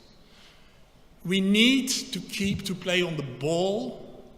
If we don't, and it results in problems, be it in safety, be it in radioactive waste, be it in security, be it anywhere in the chain, and we get a setback, it will be much more difficult to go further. Please take that in your discussions, and thank you very much. And I thank to Jan Hazekamp, who is also the representative of Greenpeace Netherlands, For another view that we like to have at this kind of a forum, because it's great to have a wide spectrum of ideas, because that's the best base for discussions that are going to come right now. We have the position of our impulse speakers, and we can discuss more in the following rooms. So, who've chosen nuclear fuel cycle, diversification options, and availability of advanced fuels? You would go to a brown room, which is just behind this podium. So you will meet there with me as a moderator and also Nicole Erdmann as a rapporteur, who've chosen or decided for the first round to go for European nuclear ecosystem opportunities and challenges in supply chain diversification and standardization for nuclear components and services, including for SMRs, which will be moderated by Christoph Quares and reporter being Zuzana Petrovichová. It's going to take place here in the main hall, so you just stay here. The European nuclear ecosystem with a focus on regulatory framework, competency, staffing and funding risk and needs is just on the right when you leave this main hall. There is a Sturov salon, and there you will meet with Mateusz Lazniewski as a moderator and Margareta Djordjevic as a rapporteur. And last but not least, global ecosystem, competitiveness and challenges for nuclear during military conflicts will take place in Blue Room. You will go straight through the corridor when you exit this hall, and you will come to the Blue Room where Susanna Streeter as a moderator and Michael Hübel as rapporteur will be awaiting you. Now the first roundtable starts. It will take approximately 40 minutes, then we'll have a coffee break. You use that time not only to have a coffee and some refreshments, but also to move to the second roundtable of your choice. It will take another 35 to 40 minutes, and then without a break, please move swiftly to the third topic you've chosen so that we can close up all the discussions, go for lunch, and after the lunch at 2:15, we'll meet back here to conclude on the roundtable discussions. So for now, Brown Saloon, the main hall, Sturov Saloon and Blue Saloon is ready for you, so meet you at the roundtables. Thank you.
Ladies and gentlemen, welcome back to the main hall. Welcome back to the 16th European Nuclear Energy Forum, the NF 2023, where we are here to get the key outcomes of the roundtables, where we focused on the fuel cycle, opportunities and challenges, or in supply chain diversification, also the regulatory framework, as well as the global competitiveness. All the outcomes are, or should be, kind of a feedback or a kind of advice to policy makers. So let me first welcome to the stage our speakers for the high-level panel. So let me welcome here Mr. Massimo Gariba, Deputy Director General of DG ENER, the European Commission. Also Mr. Yves Desbazet, the Director General of Nuclear Europe. I also welcome Mrs. Marta Žiáková, Chairperson of the Nuclear Regulatory Authority of the Slovak Republic. Let me also welcome Christoph Grudler, Member of the European Parliament. I also welcome to the stage Mr. Andrés Barcelo Delgado from the European Economic and Social Committee, and Daniel Liljeberg, State Secretary to Minister for Energy, Business and Industry from Sweden. Welcome. I'll move to the other side as the stage will go now for the rapporteurs of all 4 roundtables. We start with the nuclear fuel cycle with the focus on diversification options and availability of advanced fuels. And I ask Nicole Erdmann, the head of unit Euratom Safeguards Policy, Quality and Technology, who summarizes the outcomes of the panel in only 4 minutes. Okay, thank you. So we had lively and very technical discussions in this round. We focused on the front end of the fuel cycle, basically, and also discussed fuel-related developments necessary for SMRs. So basically, on the front end of the fuel cycle, we started by discussing uranium as a raw material as such and related challenges. The market availability is currently seen as sufficient to address current demands. However, we have seen an increase in prices, which potentially leads to some new opportunities because it makes projects which were previously seen as not profitable all of a sudden feasible and interesting again. 2 options were identified by the participants. One of them is indeed the worldwide observed reopening of mines, which were formerly not seen as profitable. And it was also suggested to keep an eye on reprocessed uranium as a potential source, in particular in the EU, to ensure supply chain capacity. At the same time, the participants also identified a certain risk of cheap uranium or enriched uranium as well re-entering the market, specifically from Russia, but also potential other suppliers. Which can potentially be mitigated, and that was the wish expressed by long-term contracts in order to provide a certain market stability, as well as market mechanisms, potentially such as import caps for above a certain percentage of uranium. We didn't touch upon conversion very much, but we spent quite some time discussing enrichment. Also here, the current capacity is deemed sufficient to meet the current demand. This is a statement, and this was confirmed mainly from the side of the enrichment facility operators. However, in view of next generation advanced reactors, there are some challenges which were identified, in particular the need to go for an enrichment beyond the current cap of 5%. So going towards LEU plus or high-assay LEU, which would require investments and also sort of changes in the licensing of the facilities, as well as the overall constructions within the facility. And here it was the participants expressed a certain wish that they would like to have a political will expressed that such changes are sustainable and required, as well as, again, looking for a market stability ensured by long-term contracts to ensure return of investment, as well as, again, the idea of potentially having an import cap as a market regulation mechanism. And also some sort of a guarantee of some sort that the diversification will remain an objective in a longer-term perspective. That was the part on enrichment. Fuel fabrication, it was identified that the diversification issues have not yet fully been overcome. In particular, the VVR-specific geometry of the fuel poses some challenges, which requires partnerships and, again, longer-term commitments. Specifically on SMR fuels, it was identified that for the first generation, these will be based on the existing traditional fuels. However, the next generation advanced reactor designs require HALEU, as already discussed under the enrichment perspective. And it was also mentioned that the EU is currently lacking competitiveness in this domain.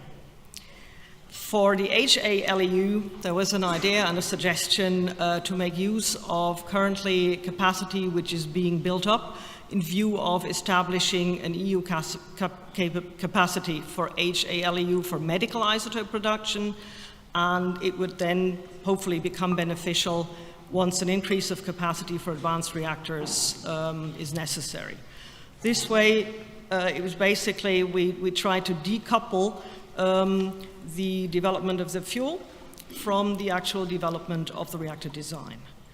And of course, in view of HALEU, we need to keep in mind certain boundary conditions, such as the facility licenses, as already mentioned, as well as proliferation concerns. And that summarizes. That's from the panel, the roundtable on nuclear fuel cycle, Nicole Erdmann. Thank you very much. Now the stage will go to Zuzana Petrovičová, Head of Unit Nuclear Energy, Nuclear Waste and Decommissioning of Directorate General for Energy, with conclusions on the topic of European nuclear ecosystem opportunities and challenges in supply chain diversification. Thank you, Michala, and good afternoon, everyone. So we had in this room a lively discussion towards the end, a bit shy in the beginning, but we touched on 6 main points.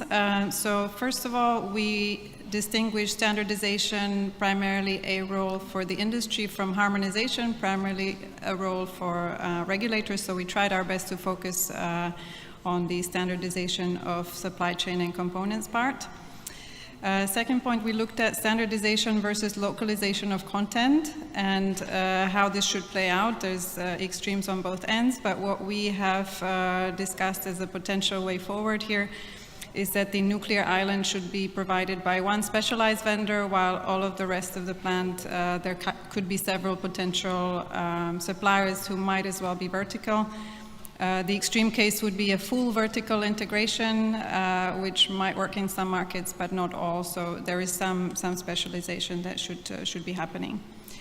Third, on the role of stakeholders, who should be doing what in this area? So the different motivations and roles of the stakeholders that we looked at. The investors want a project that is on time and on budget, the risk covered and the investment returned. Vendors would like maximum control over the process and stable rules. Then what should the government be doing? Should it be setting a direction without caring about design? Should it be picking the right designs, or leave it up to the market that should completely by itself organically choose designs?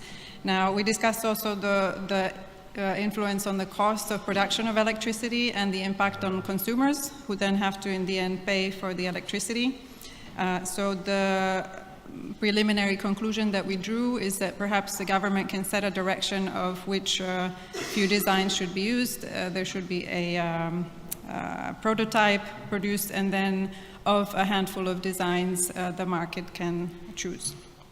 Now, what exactly can be standardized? We talked about designs, skills, site work, data, and information. Designs, obviously the extreme would be that we would just pick one design and start building all of the plants in Europe of that one design. The obvious risk here is that if something is wrong, if there's a common failure, then the entire fleet is needing to retool. So we talked about 1 to 5 designs, or maybe 5 to 10 maximum, as being the optimal one. So not just one single one, but also not too many. We had information on the VVR 440 initiative in terms of LTOs, of an example of a good cooperation initiative to see how best to replace components or take care of them in the long term if they're if several operators can look at this in advance, kind of see what kind of maintenance is upcoming and where these can be sourced.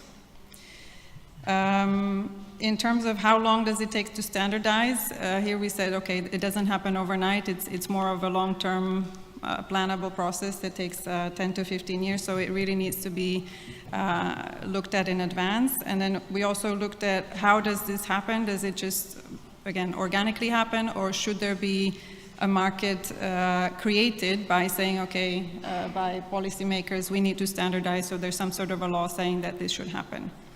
And then finally, we talked about supply chain. So how many should we have in Europe? Should we just have 1? Should we have 10, 100?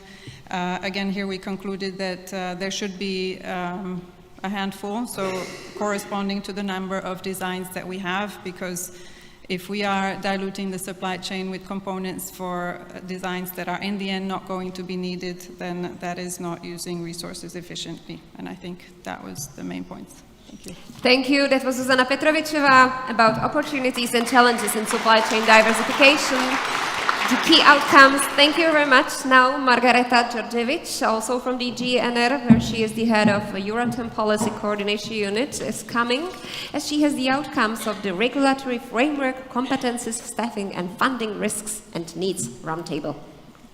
Thank you. So we also had a very lively discussion that started first with whether nuclear should play a role in the clean energy transition, or whether the necessary additional deployment will be too slow or marginal to fill the electrification gap, which what was discussed also this morning.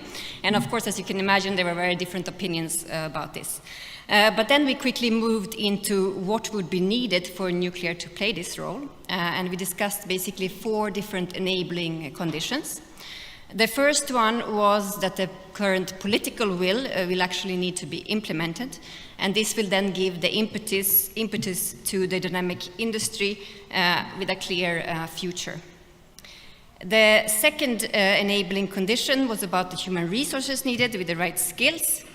There was a consensus that there is a significant need for all types of skills, also for areas such as waste, safety, and emergency preparedness. And this is both in the industry and the regulators. There was an acknowledgement that recently there has been a shift with an increased attention or interest from youth in the nuclear industry due to the recent media attention on nuclear, but there is a need also for a stronger political push and to show a clear future for the industry.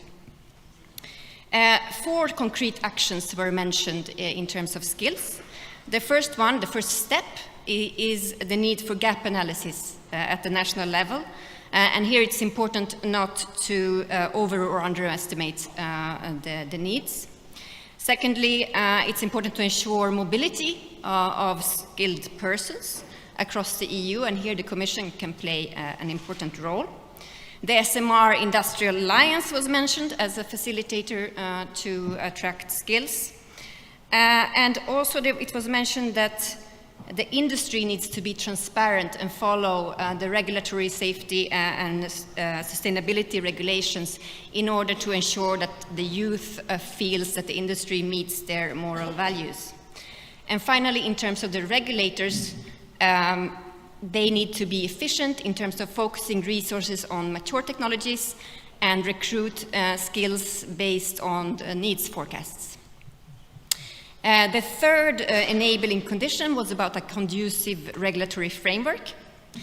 And here it was mentioned that harmonization is not only needed in the nuclear area per se, but also in related areas, for example, in fire protection. There is also a need for increasing the mobility of companies across the EU. Now, for example, it's possible for a company to be established in 2-3 member states, but it will be too costly to be in all 27. It was also considered that it needs to be taken into account that nuclear is delivering to stabilize the grid and should be remunerated for all services provided. It was mentioned that regulators need to cooperate on licensing, and this is not only about sharing safety assessments, but also actually preparing assessments together, focusing on a limited number of designs, as we just heard from the other group, and standardized designs. There was a concrete suggestion of the Commission having an open database with reactors in different phases of the licensing procedure in different EU countries.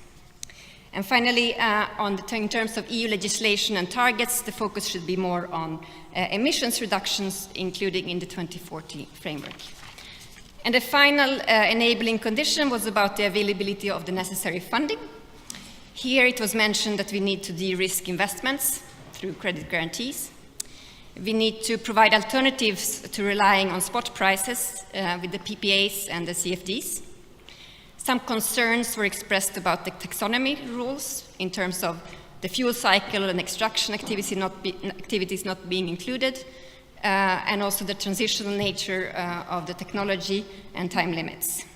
And finally, it was a discussion about the fact that the nuclear projects are large projects with delays and increasing costs, and this is a first-of-a-kind challenge. And in this respect, there is also a need for harmonization and learning from different projects in different member states to reduce costs. Thank you. And I thank you to Margareta Djordjevic for summing up the regulatory framework competency, staffing and funding risks and needs roundtable. We have the last roundtable to sum up here, but I just say after that we'll still listen to what the impulse statement speakers have to say about what was said at the roundtables. But now, let me welcome here Michael Hübel, Head of Radiation Protection and Nuclear Safety Unit, who was with Susanna Streeter in the Blue Hall with the topic of competitiveness and challenges for nuclear during military conflicts. What came out of it? Well, thank you very much. Thanks for the opportunity to quickly report back on, again, a very lively discussion. And I do see a lot of overlap with the discussion lines we've had in other sessions, even if our focus was more to be on the global ecosystem. But the discussion on the global ecosystem, I think very quickly also in our session turned into a discussion on European autonomy, European strategic autonomy for certain things. How do we keep and build up European capacity in place in a changing world, and the changing world which involves more partners entering into the market, and also very big issues with traditional suppliers due to the changes and due to the war in Ukraine and the obvious requirements to replace Russian production, to put question marks on China as a supplier, and so on. But as I said, despite this global context, we were very quickly coming to the European capacity dimension, and very quickly in that there was the push for political commitment, which people see now happening. You can call it the nuclear renaissance or whatever, but which will have to happen in a longer, reliable and sustainable way, because it was pointed out that investment decisions are long-term decisions, and it is difficult to take these decisions if there isn't this longer-term reliable perspective there. Not surprisingly, again, positive feedback from many of the participants around funding opportunities, financing opportunities. There is recognition that through instruments like taxonomy, the Net Zero Industrial Act, there are new openings. There is a call by some participants also to facilitate access through other forms of funding. The EIB was mentioned, the European Investment Bank, but also a question was raised whether the instrument of Euratom loans could not be revived. But all of that, of course, requires the political commitment, and in terms of the banking system, also requires that projects are able to stand on their own feet in banking terms, and they can be put forward in that respect. And so my next point again is a point which was made before, which is another issue around reliability, which is that around project management. Deliver in time, deliver to cost. I mean, we have there was frustration expressed by some in the group that a country like France, to just take the example, was able over a period of 2 decades to really roll out a massive reactor program in the 70s and 80s, 60s, 70s and 80s, and it seems that now with the way that industrial capacity has scaled back, that it is very difficult really to deliver projects which all become first of a kind then in time and in a reliable framework. Certainly the effect of the Ukraine war, as I said, is that it is important to very quickly find solutions for the areas where we still have dependencies on Russia as a supplier.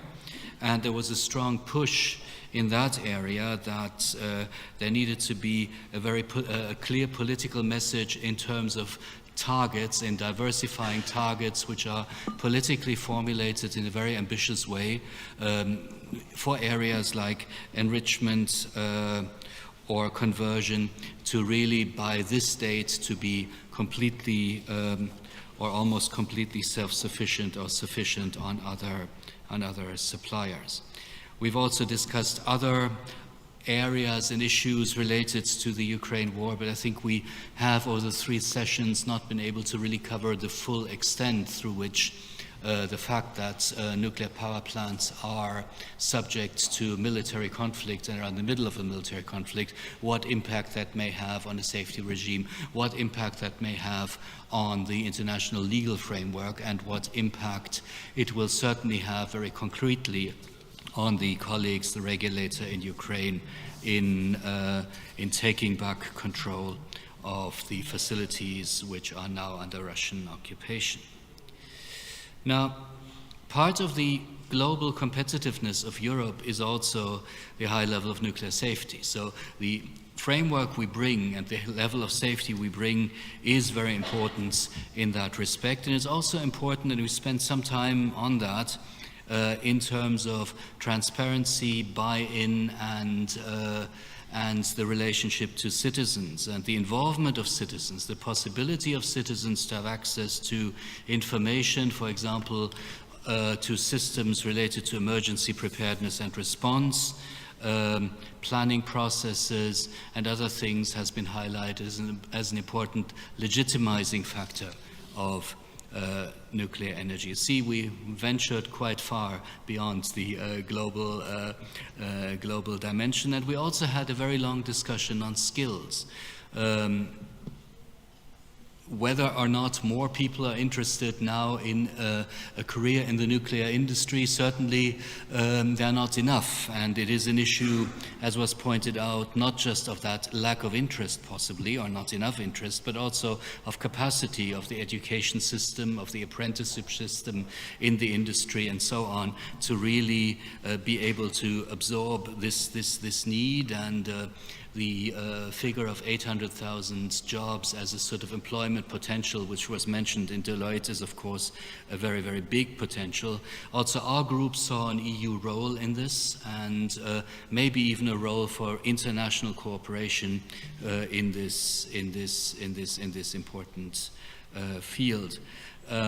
What was also pointed out is that there isn't the industry. I mean, there was also a feeling that there could even be competition between different sectors. So there would be competition for skills between decommissioning, new builds, SMRs, and other parts of the industry, which some people saw as an important issue. So we covered quite a lot of ground in an interesting discussion. and this is an attempt in a very short time to summarize it. Thank you very much. Thank you. That was Michael Hübel with key outcomes of the competitiveness and challenges for nuclear during military conflicts roundtable. And now it's time for short reactions of the Impulse speakers. So let me ask again Miroslav Lopur, Senior Manager at Deloitte, to join us at the stage and comment on what was said. What were the key outcomes of the roundtables? Hello once again. Hello, dear panelists. It's very difficult to conclude on all what was said, but I will take two important notes and then go forward. First one is I will take it as an economist, which is my field and which I think always prevails in the market. The second one is that we as Deloitte are quite happy that what we are hearing is actually in the study we will be presenting to you next year via our client DG NR. So I think from my perspective the discussion is kind of set. We know what the issues are and we are now at the point where we start working on it. I told you that I will focus on it from my economic perspective, and that is, in our study you will find a list of potential opportunities, potential projects, which is quite a significant market potential. Whether this market potential will be raised will now fully depend on your capacity to deliver, and I think the investors and the stakeholders, and I mean the stakeholders like governments, market participants, industry, are looking to you as an industry to solve their issue, to deliver the safe, reliable, and hopefully competitive electricity on the market. What I'm not hearing today is the key milestones, targets, and way forward action plans, which I think have to follow, because I think the study and the conference today highlighted the issues which has to be tackled. One way how to look at it is that the market is there, the money probably follows, and now it's up to you whether it will be a designs, one design, one vendor, two vendors, three vendors, public tender, whatever. But I think now the market has to be picked. The project has to be delivered, and I think that's the opportunity which lies behind, in front of you. And now it's time to set targets, set goals, and start to work. Thank you, Miroslav. So the time is running. We need deadlines and responsibilities for their fulfilling. I welcome back Joran Hult from Euroelectric and also Vice President of Fortum Generation. Ade. Thank you. First, I would like to thank for this conference. There have been very, very good discussions. I think we have had slightly different opinions on something, but still respectful discussions, which I appreciate. I will touch upon three issues, which of two are connected to each other, namely the standardization of SMR concepts and the harmonized regulation, which is really the basis for the business case of SMR. If we don't get standardized concepts with identical SMRs licensable in many of the European countries, the business case won't fly. So that's really a condition for it to happen. And we discussed the harmonization of regulation, which is of course very controversial. It's a national competence to regulate the nuclear.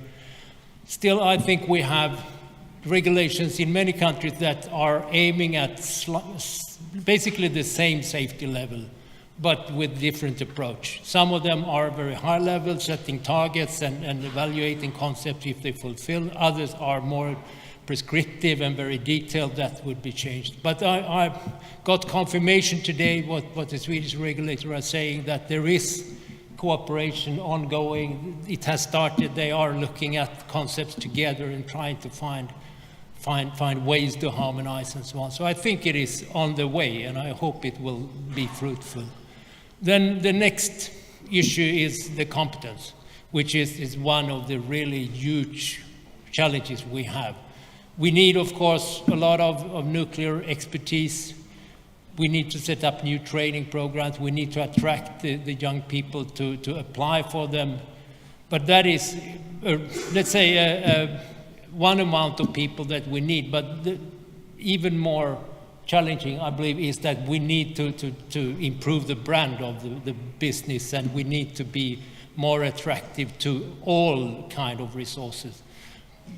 The engineers, the electrical engineers, mechanical engineers, and all of them, we need them, and we are competing with all the energy business and all the industrial businesses that are changing their processes now to decarbonize. So I think it is really a challenge. We need to improve our brand and attract the people, in addition to setting up more training programs in the different countries.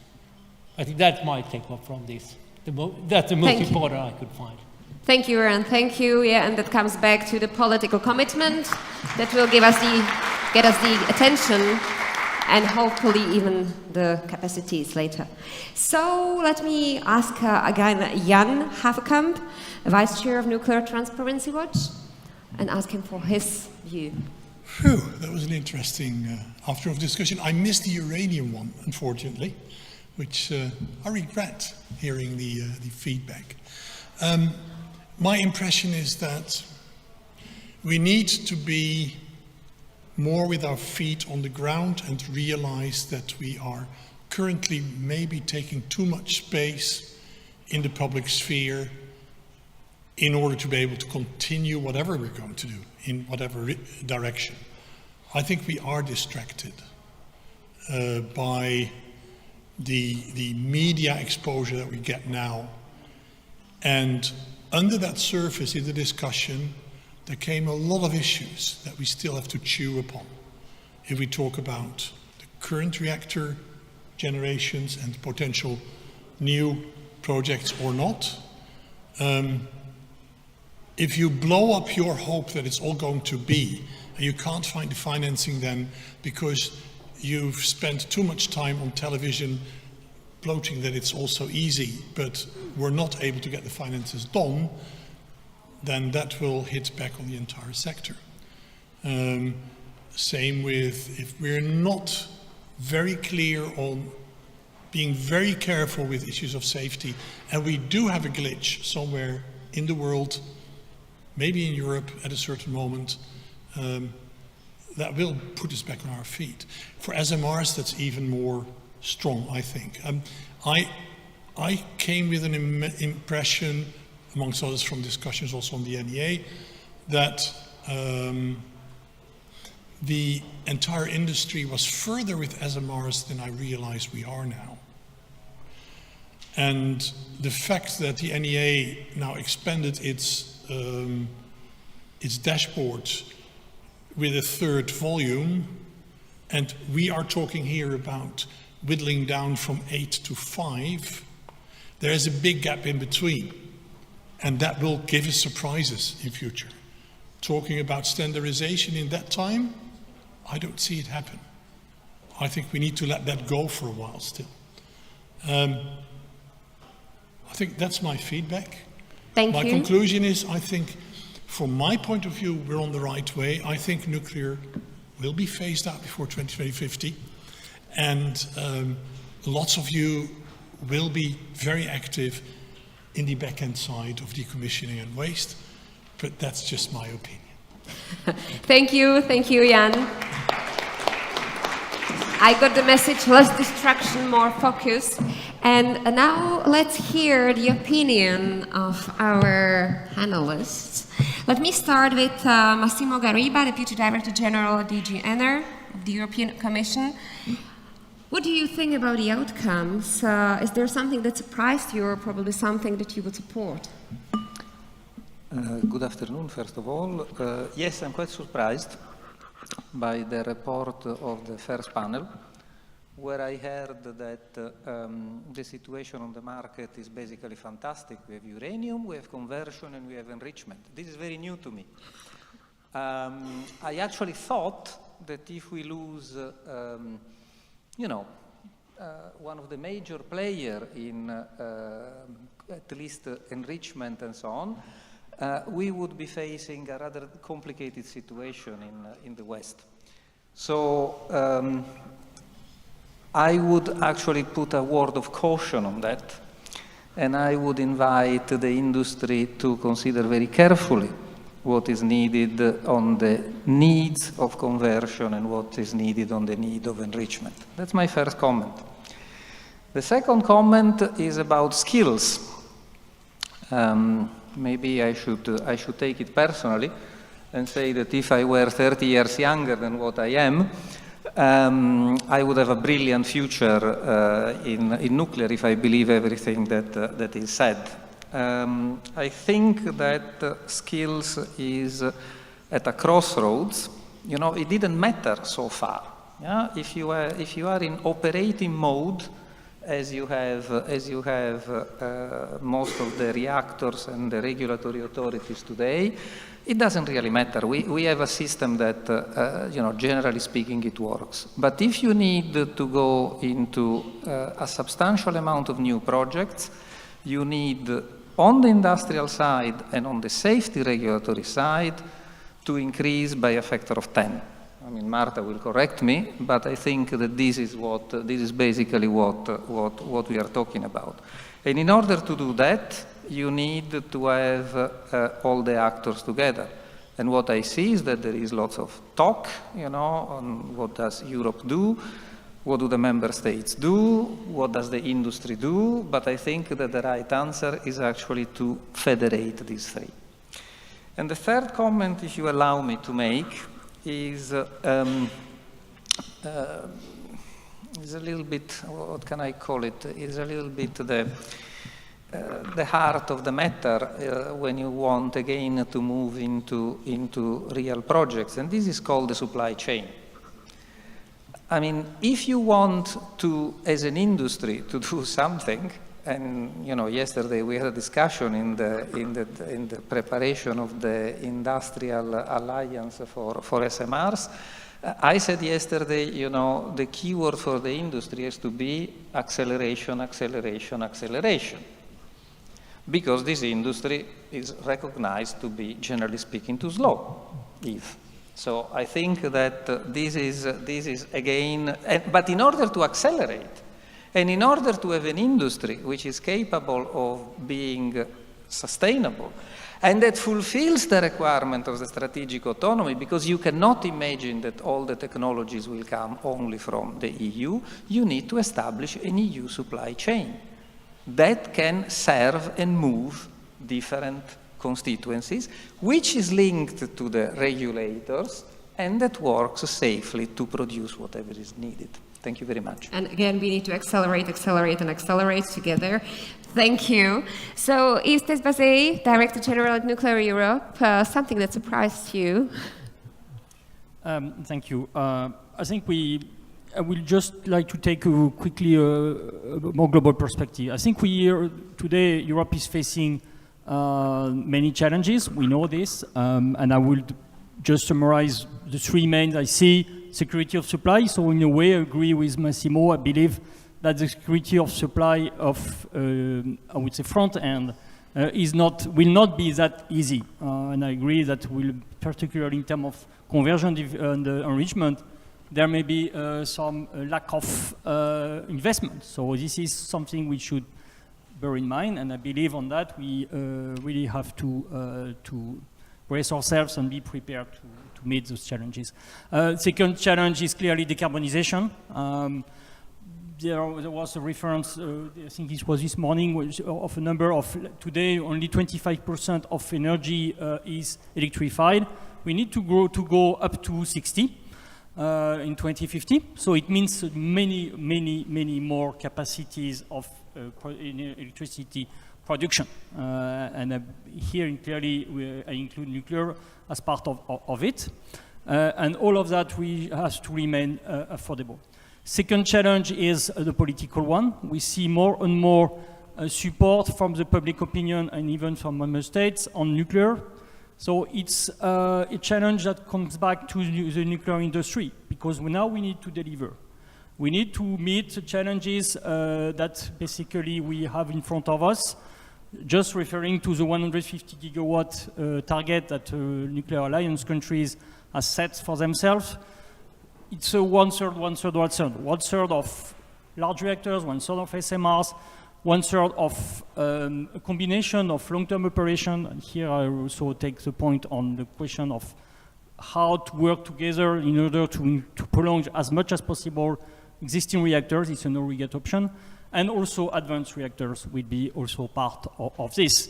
So those challenges the industry has to meet are clearly in front of us. I take the point yesterday from the professor from Berlin University that saying that at the end of the day, for now, the industry has not proved that it was capable of meeting the cost and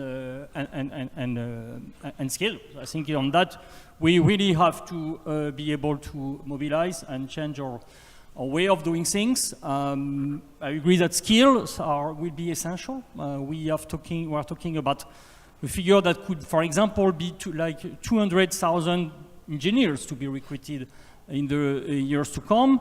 It will be more or less 10% of all the engineers to be trained. So it's a massive share that will be on which will be in competition with others. Supply chain is also another important challenge, and I will conclude on that for now, leaving the room for others. Yeah, thank you. I think we'll get another note about the capacity to the fuel. Capacity for the fuel in Europe from Marta Žiaková, chairperson of Nuclear Regulatory Authority of the Slovak Republic, who was part also of the round table about the fuel cycle, and already there she was probably the only one who mentioned she's not sure we have the capacity in Europe. Yeah, so thank you. Why I express my doubts, so it was, I suppose, what we have heard together from the report from the European Supply Agency, which declares to us half a year ago that we do not have capacity, enrichment capacities, as well as capacities for production of fuel assemblies. And so it is based on the analysis of the institution which is in Europe, or should be in Europe, the leading one. In general, even if we will work on enrichment and getting the uranium, so the research and development, which is connected with the fuel itself, so it means to prepare fuel assemblies which fits to the reactor, so it's pretty complicated. In general, in the past, fuel assemblies or fuel has been designed together with the plant itself. Yeah, so, and now just to come and to replace one fuel by the other one is not so simple as it looks like, because we have to be sure that the fuel will behave in the same manner in the core when it is replaced by some other, I would say, supplier. So it means mechanical, thermal qualities. So it means that it is not just to say, okay, they have the diameters and whatsoever, so measures which are the same, but it is definitely about the quality of the fuel. And it takes time to verify. It is not said that it can't be done, it can be done, but it has to be done carefully and really to follow all parameters which can show us, so, okay, it's good, or maybe it's not good. Yeah, we could see that, for example, on the fuel which was provided to Czech nuclear power plant just in Temelín. At the beginning, the fuel did not behave as it was expected, and definitely Westinghouse was really hard working on the fuel for 10 years, and when they were approaching to better results, so Czech said, okay, we lost quite a lot of money, and we will return back to those who are supplying the fuel which serves in a better manner for our nuclear power plants. So it is, from my point of view, so we will deal with the diversification of the fuel. So we are really going to evaluate all qualities we need to know about our fuel which should go to our core in the reactor, so protecting namely our people and definitely also the wider population around the plant. And this takes time, I guess, so it will be a few years to get there. Definitely, yes. So also what was said was quite a lot about the skills or competencies. So while skills we can reach in a quite, I can't say short way, it is quite a long, but all time it is just the knowledge or it is ability which gives chance to work with more experienced people and get additional tacit knowledge which are in the people and which really shows what's behind what they are doing. So therefore it is important really start programs on the secondary schools as well as universities. And as it was said, so really there were again the research, and it was calculated that if we want to go in accelerating manner forward, so we really need to have 10 times more people in educational phase than it is nowadays. Yeah, so maybe we will be a bit slower, but we need to have really competent and properly, I would call skilled or equipped with the appropriate knowledge and skills, the staff in the future. Also, there were several there are also comments on standardization, but I would probably leave that for later on, because that would be a question for you, definitely. Yeah, but yeah, if we could leave it for later on, that would be great, because I would also like to hear the first comments from Christoph Grudler, member of the European Parliament, who is the pro-nuclear MEP. What did you take out from these key outcomes? What surprised you? Thank you very much for the very fruitful discussion in all the round tables. I have a lot of things to add, of course, but we have no time, then I will try to be short. Maybe what I can say, I have maybe some comment about the political will, because for me it's crucial. Without political will, there is no future for nuclear energy in Europe. Why? Because in the other part of the world, it works with public support in Asia or America. That's the reason why we have to be strong in Europe, and where there is a will, there is a way, we used to say. And in 2020, when I launched my intergroup, nuclear energy intergroup at the European Parliament level, we were a few to do it. But now it increased with very good figures. Today we are 120 members of the European Parliament in my intergroup, and we are only 700 at the Parliament level. It's very important. It shows that there is a new interest in nuclear energy, and we fight. We fight not for nuclear only. We fight for our technical neutrality in the public support to all the decarbonized energy. And for us, it is crucial. And we win with the fight of on taxonomy, for example, on low carbon hydrogen, and now we are value chain from nuclear from today on tomorrow. And I really appreciate this morning, I say to Mr. Gariba, I really appreciate to hear the Commissioner Simpson talking to this morning about his support, her support on a European alliance on SMR, because we were fighting since a long time for that, and it's a good news, and I really appreciate this historical approach. I hope it will continue in the next months. But the fight is here today.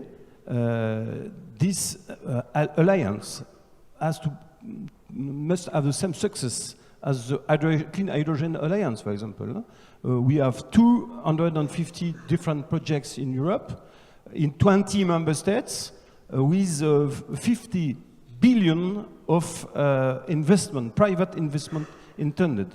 And we have to create this movement in Europe with a lot of partnership, and this forum is a clear example of what we are able to do. Together we will be stronger, and all the ecosystem must be present, not only the value chain, the ecosystem. It means also with the skills, with universities, schools, with politicians also, and that's clear that it's together that we will find the solution. Thank you. Good to hear that there starts to be the political will and it's increasing, but I'll also ask later on if there is or we can get a political commitment, which is another step. But for now, I would like to ask Andres Barcelo Delgado from the European Economic and Social Committee about his points. Yes. Thank you very much. I would like just to start with the most important, people. And the most important, in my view, are not the skills, are making attractive the industry. Because, you know, in my understanding, the energy sector, the nuclear energy sector, is probably the best paid in the industry. It's not enough.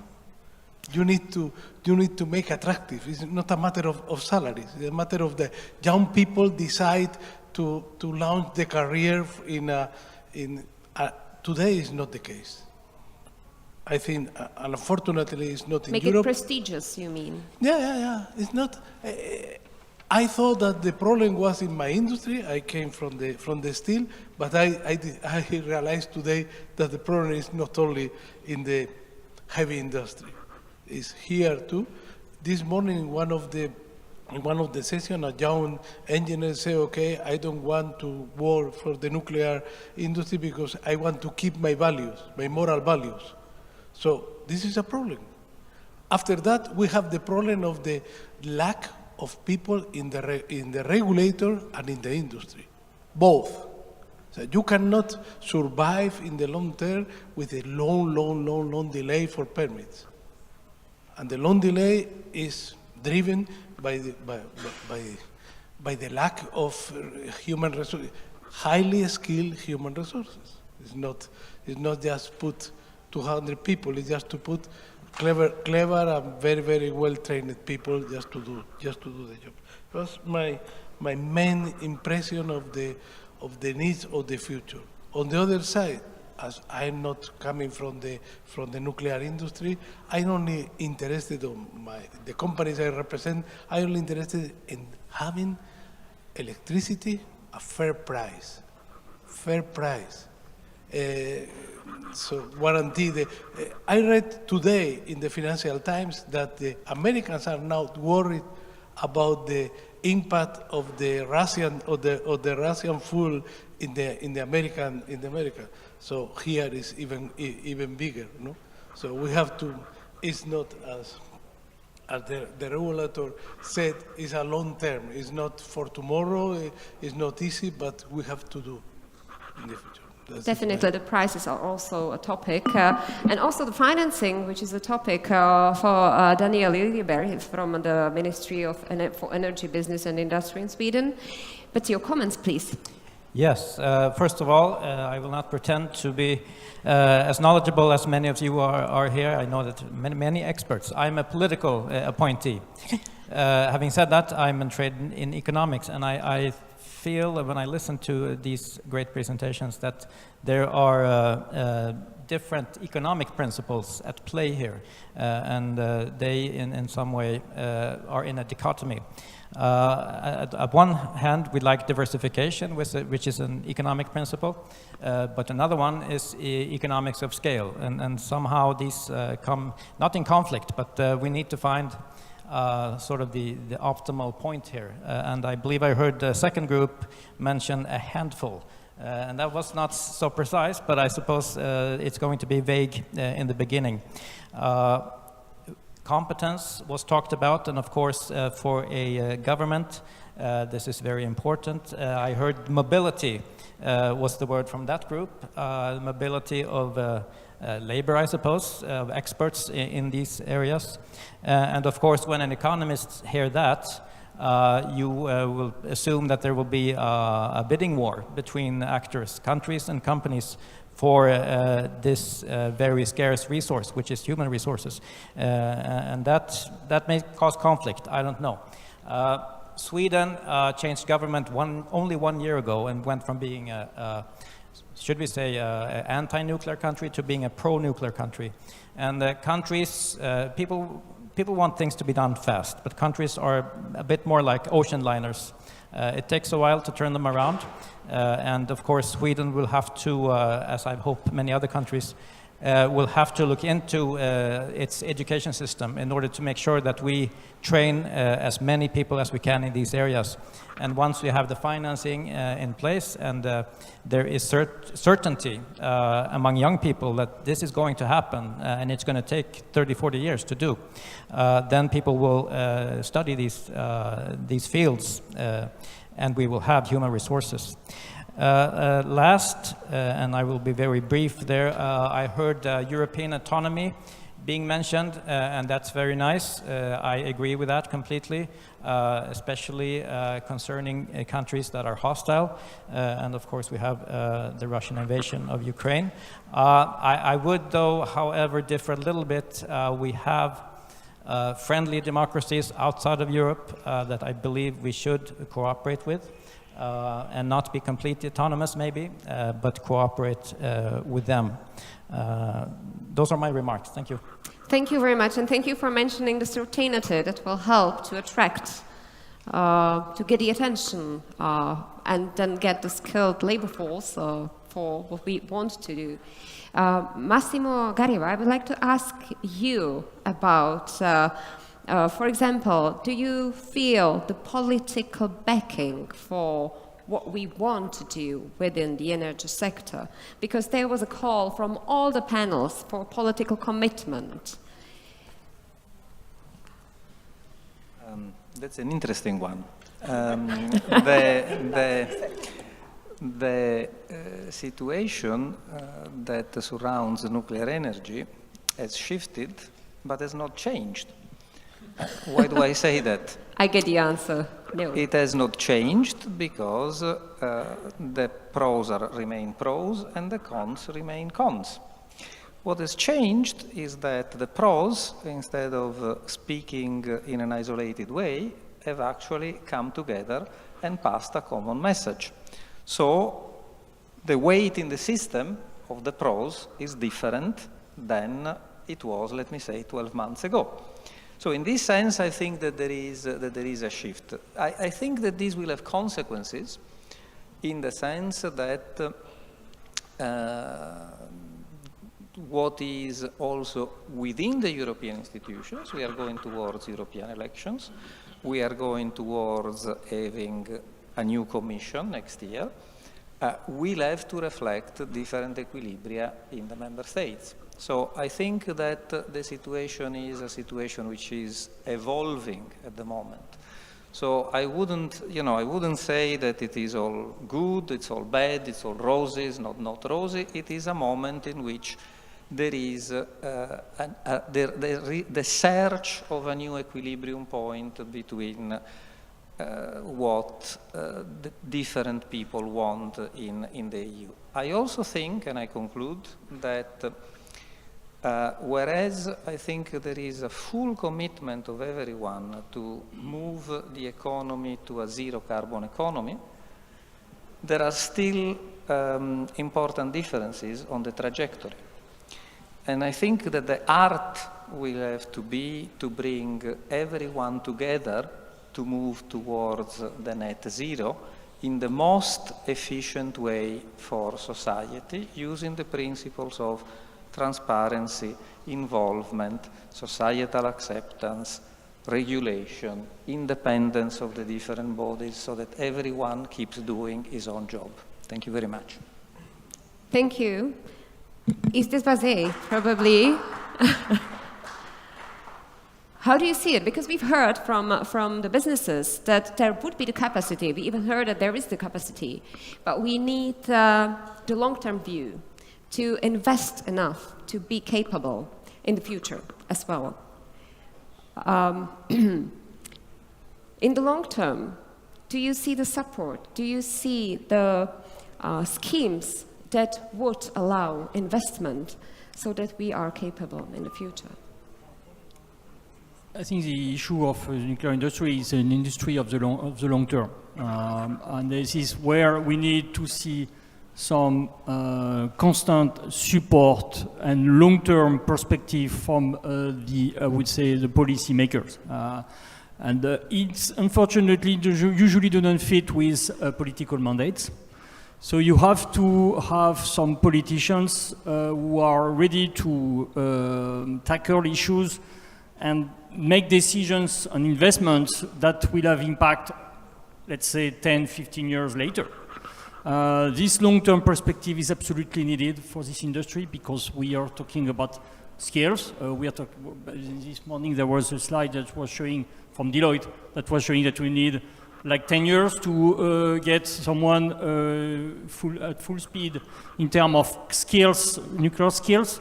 It's true for everything, for supply chain, so all of this takes a lot of time.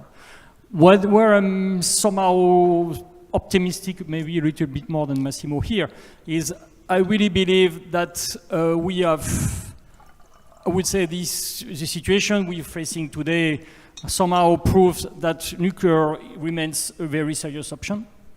And if you look really, if you're serious about climate change, if you're serious about finding solutions, you cannot ignore this option. And I think there is, I would say, a general understanding on that. And I'm relatively optimistic that we manage to make it happen. Thank you, Daniel Liljeberg. I would probably like to ask you as a politician to react on what was said by Yves, because there is the long-term perspective that is very often missing while it comes to political decisions. Yes, you could say that easily. But I think that we are in a process now where more and more politicians, because of a change of heart in the opinion of European populations. So I believe that more and more politicians will make the same journey that Sweden made in the last year. And the reasons are quite simple and evident. We have a climate issue to deal with. And if we can supply ourselves, our continent and the world abroad with more electricity, we can solve these problems. We in Sweden now believe we have the technology to make fossil-free steel, but it requires a lot of electricity instead. We are about to electrify our transportation. All of these things will require a lot of investments in new electrical production, and I believe that there will be long-term decisions over party lines that will ensure that these investments can take place over a time of 20, 30, even 40 years. So you are solving it at a national level, not waiting for the European... I believe that Europe has taken many good decisions. Fit for 55, we have the EMD, we have a lot of things that go in the right direction now that we welcome. And of course, we welcome that, but also we act on the national level. We have to. Thank you. I would like to get to the standardization. Marta Ziakova wanted to get to that one.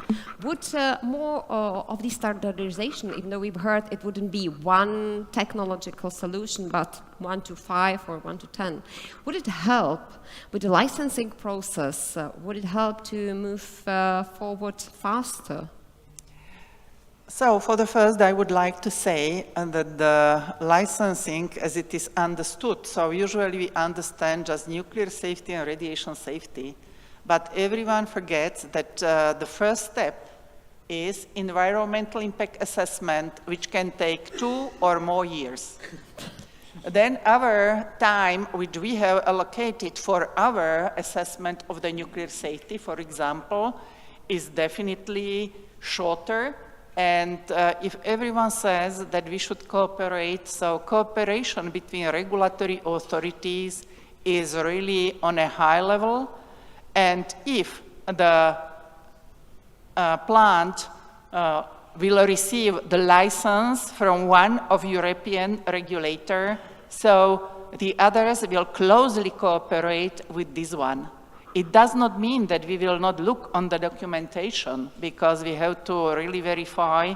So if it is really as we do that assessment. So there is a small example which was already presented between ASN in France, Czech Republic, SUJB, and Finnish STUK, and they assessed conceptual model of NUVART, and despite the fact that they have the same requirements, in several cases, their conclusions were different.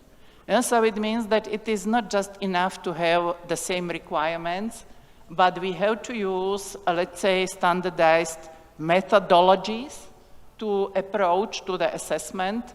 Definitely codes are very useful, and in general, so there were several exercises which try to compare codes of various countries which were designers of the nuclear power plants, and it was identified that despite the fact that the codes differed in specific steps, at the end they have reached the same result. Yeah, so it means that if you are really properly looking on the codes, so it does not mean that if it is just one code on the plant, so that you can't reach something similar or completely the same by the other code. So not too much space to make it shorter or faster. So okay. It was also mentioned fire safety. Fire safety is closely connected with nuclear safety, but there are also the safety of the work, civil construction, permits which are there. So it really, it's difficult to say how to unify the approach to shorten it, but not just from the point of view of the nuclear and the radiation safety. Thank you. I was wondering, because we've heard from Massimo that there are still the same pros and cons. And when you look at it from the social point of view, Andres, I guess the pros would be the acceptable price, the reasonable, fair price for the customer. How do you see it? Because we've seen in the last year increase in the energy poverty within Europe. How do you see nuclear power as a solution to that problem? I think nuclear power is a part of the solution because it provides base energy. Today, rely 100% in renewable is just a dream. Sorry to say that, but it's just a dream. But nuclear power could provide a baseline just to keep the prices in an acceptable level.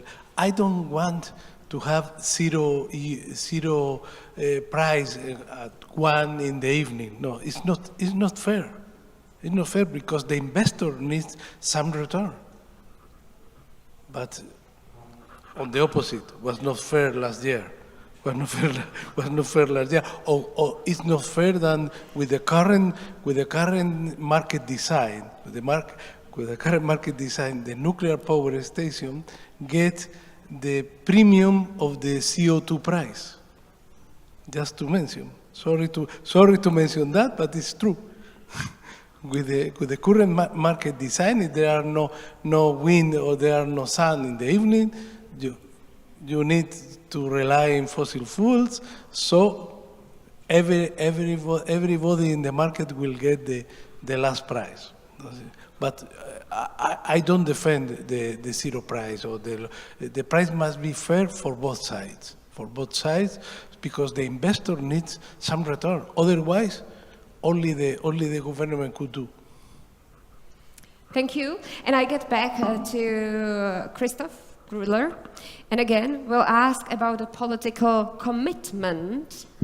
What would help to get even more MEPs on your side so that there would be a long-term commitment that would allow us for investment in the new research and new facilities, so that we can talk about strategic autonomy of Europe?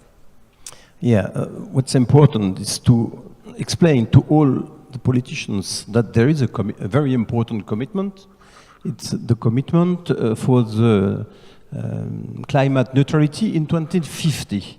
We all agree to support the Green Deal. It means that we have to double the electricity production in Europe till 2050.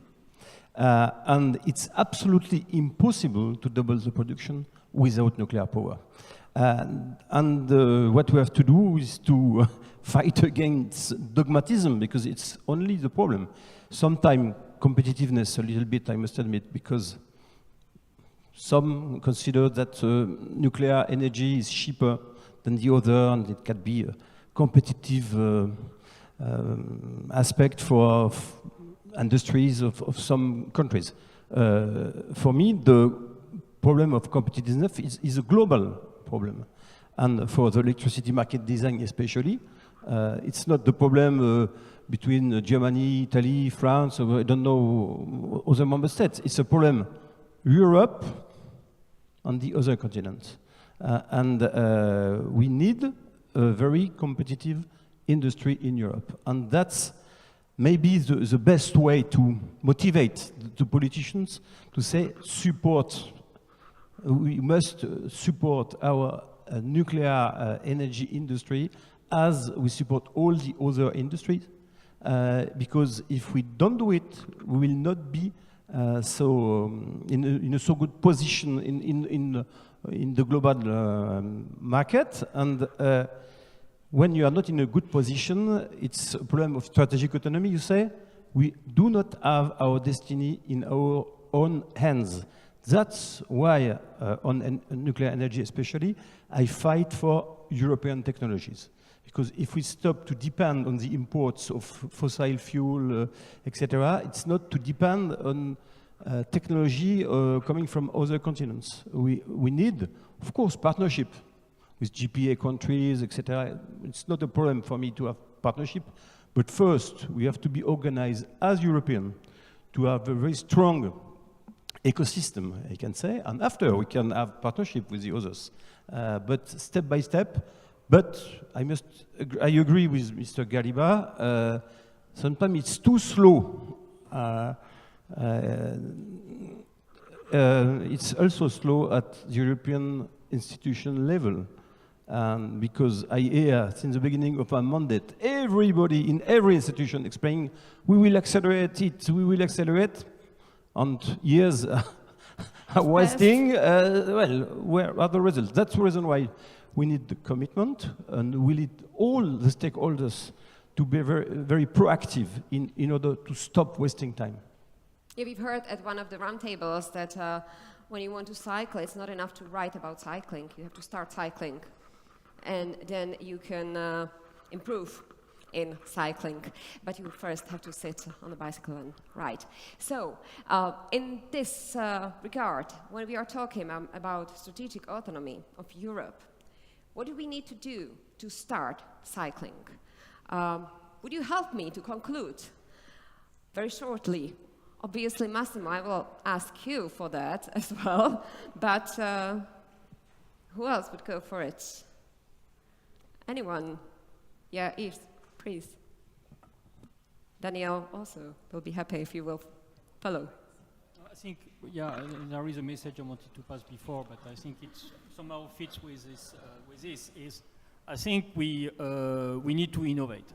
I believe we should put innovation really back into our agendas, and this is true for, I would say, any sectors, but for nuclear it's particularly of importance.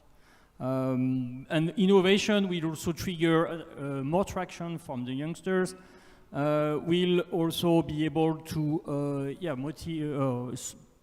recreate an ecosystem with academies which exist already. But I think innovation is something for years this industry has a little bit forgotten, left aside.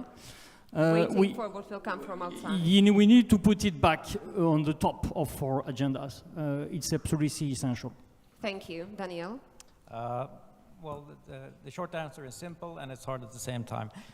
We need, from the government side, to create confidence in the investors to invest. And once we do that, we can do all of the other nice things as well. And I think that we need to stress the capabilities of nuclear, besides being very good for climate reasons, the capabilities that nuclear has, which most other production electrical productions don't have. They can provide auxiliary services, black start, island operation, all of these things that are so important for the electrical grid. And we have the electrical market design coming. We will have CFDs, we will have PPAs, and the governments will have to work to create that confidence and that risk sharing, however that will be made. But that's going to have to be made so that the investment decisions can take place. And that's my short but tough answer. Thank you. Yeah, confidence for the investors. Put the innovation back on top of the agenda. First, I will say we have a very important tool. It is public procurement. And that's what we try to do in our Net Zero Industry Act. We put pre-qualification criteria for public procurements, and we want 50% of European technology in the component. It means that you have 50% for cooperation with other members, but 50%. And if we do it with support, financial support in the Net Zero Industry Act for the value chain, if we are able to do this, we will strengthen our industry in Europe.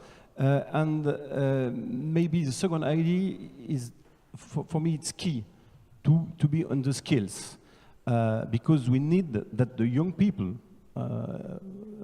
is able to want to make a career in this ecosystem, because now it's more comfortable to find other places. But if with the skills, with university, technological university, etc., we are able to convince the young people to invest the skills in this area, I think it will be good for the future. So another direction of supporting the industry through the public procurement.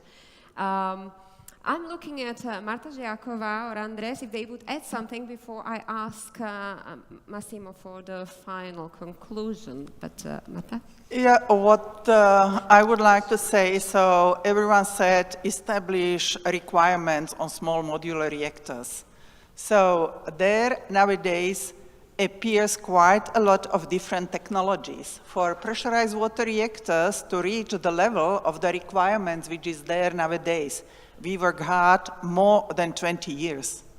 So it means that we have to start somewhere, and then we will continue with the assessment, and we will say, okay, but it is not what we are accustomed to.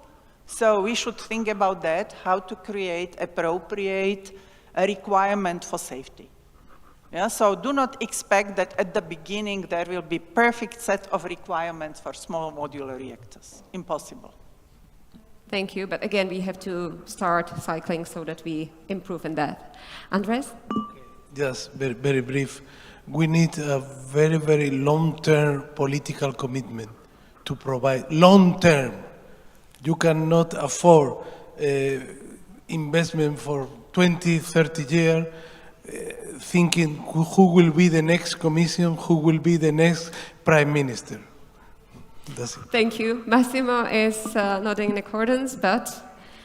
I would make a big distinction between cycling and nuclear energy. If you get a bicycle, you can cycle, but if you want to have an industrial system that works, you need many parts that fire, like in an engine at the same time. So I fully agree with what Andres just said. I think that you need, in anything in energy anyway, I mean, whether it's nuclear or not, you need to have a proper time horizon in which you develop things, and then you need to have a dynamics which serves this. And this will take some time, and this is why I go back to the accelerator concept. Thank you. Thank you. Thank you to Massimo Gariba, Ilse Desbazet, Marta Zsiakova, Christoph Brudler, Andres Barcelo Delgado, and Daniel Liljeberg. Thank you. And for now, we'll have a coffee break before we move to another topic, which will be the back end of the fuel cycle, moderated again by Susanna Streeter.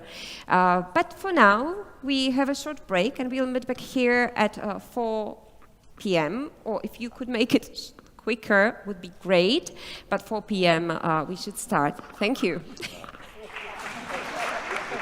Sounds like 5 European Parliament.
Welcome back, everybody. If you could quickly take your seats, because this is the final session and we still have lots to discuss. So during this session, we're going to be focusing on the back end of the nuclear fuel cycle. This really is a complex issue that is critical for the safe and responsible use of nuclear energy and for its long-term sustainability credentials and, of course, this is very crucial, public acceptance. So, as well as financial and technical challenges and the really long timescales needed to ensure safe nuclear waste disposal, feedback about the operation of disposal facilities is also not just useful, but actually essential. This will help, of course, reduce uncertainties and should enhance as well public confidence in the viability and reliability of developed solutions. And this, in turn, may really push up political will, which is something that we've heard a lot about during the forum today. So knowledge sharing and understanding best practice should help avoid cost overruns, delays, and minimize other risks as well. But how can this be maximized? Maintaining as well the skills and competencies is really important for the life cycle of nuclear energy, but it's also really essential that historical knowledge is preserved as well. So in the panel today, we're going to be discussing all of these subjects, but we also want to get lots of feedback from you. So I would like you to access the Slido app on your mobile phones. Just put in the search Slido, and it will come up with the app. And when you have the app in front of you on your screens, there will be a box for you to put in the event that you're attending. So if you can put in NF23 into that box, then that will bring up the questions that I'm going to be asking some of you, well, all of you here today, but also on this app, it will give you a chance to put some questions to our panel as well. So if you've got your app ready and waiting, we're going to ask you the first poll, okay? It's a little bit of a test. So there we are, NF23, that's what you've got to put in. And I'm going to ask you this question, which should appear on the screen any moment now. Okay, I want you, it's going to be multiple choice. So I want you to tell me the answer to this question that's coming up. Tell me what you think is the biggest challenge for decommissioning projects in the EU. Is it A, developing a comprehensive decommissioning concept or strategy from the very beginning of the projects and its subsequent adequate revision? Or is the biggest challenge estimating the overall decommissioning cost and secure available funding when needed? Is it C, implementing all technical decommissioning actions, including decommissioning and dismantling of the equipment in controlled areas in a safe and secure way? Or would you say the biggest challenge for decommissioning is ensuring an adequate level of competent and skilled workforce? So if you could all vote, please, on those four options, and hopefully, if it's working, a response will come onto the screen after you've all voted. Now, these are some of the questions that I will, of course, be putting to the panel. We'll be looking at what the biggest challenge for decommissioning projects is in the EU from their perspective. So while we're waiting for the results of that, I would like to introduce the panel up onto the stage. So please do welcome Jan Penek, Director DG of ENER from the European Commission. Welcome. Also, Mr. Pasi Tuhima, Communications Manager of Poziva, I should say. Pavel Stuller, CEO of Javis. Philippe Valbuena, Strategic Marketing Manager from Orano. Albena Simionova, Nuclear Transparency Watch. She might not yet be in the room, but hopefully she'll be arriving. Also, please do welcome Johan Swan from MKG, the Swedish NGO Office for Nuclear Waste Review. Welcome, Johan. And Fabian Scherberg, Mayor of Ostama. Welcome to you, and Csaba Dohatsky, who's the Vice President of GMF. Welcome. So we have a big panel. Do we have the results? Yes, we do. So it's certainly a bit of a close run between the top two options, developing a comprehensive decommissioning concept and ensuring an adequate level of competent and skilled workforce. So certainly we do have those two in a tie at the top. Obviously, there are a lot of challenges, and we're going to be discussing some of them now, but we're going to start this panel with some opening remarks. So please, if you can, Jan, would you like to start? You're first on my list. You're right in the middle of the panel, but Jan Penek, Director DG ENER, do give me your first thoughts. Thank you. Thank you, Susanna. Good afternoon, everybody. Thanks for staying with us until this afternoon. I understand there are still some people in the coffee area, so I suggest we should decommission the coffee service.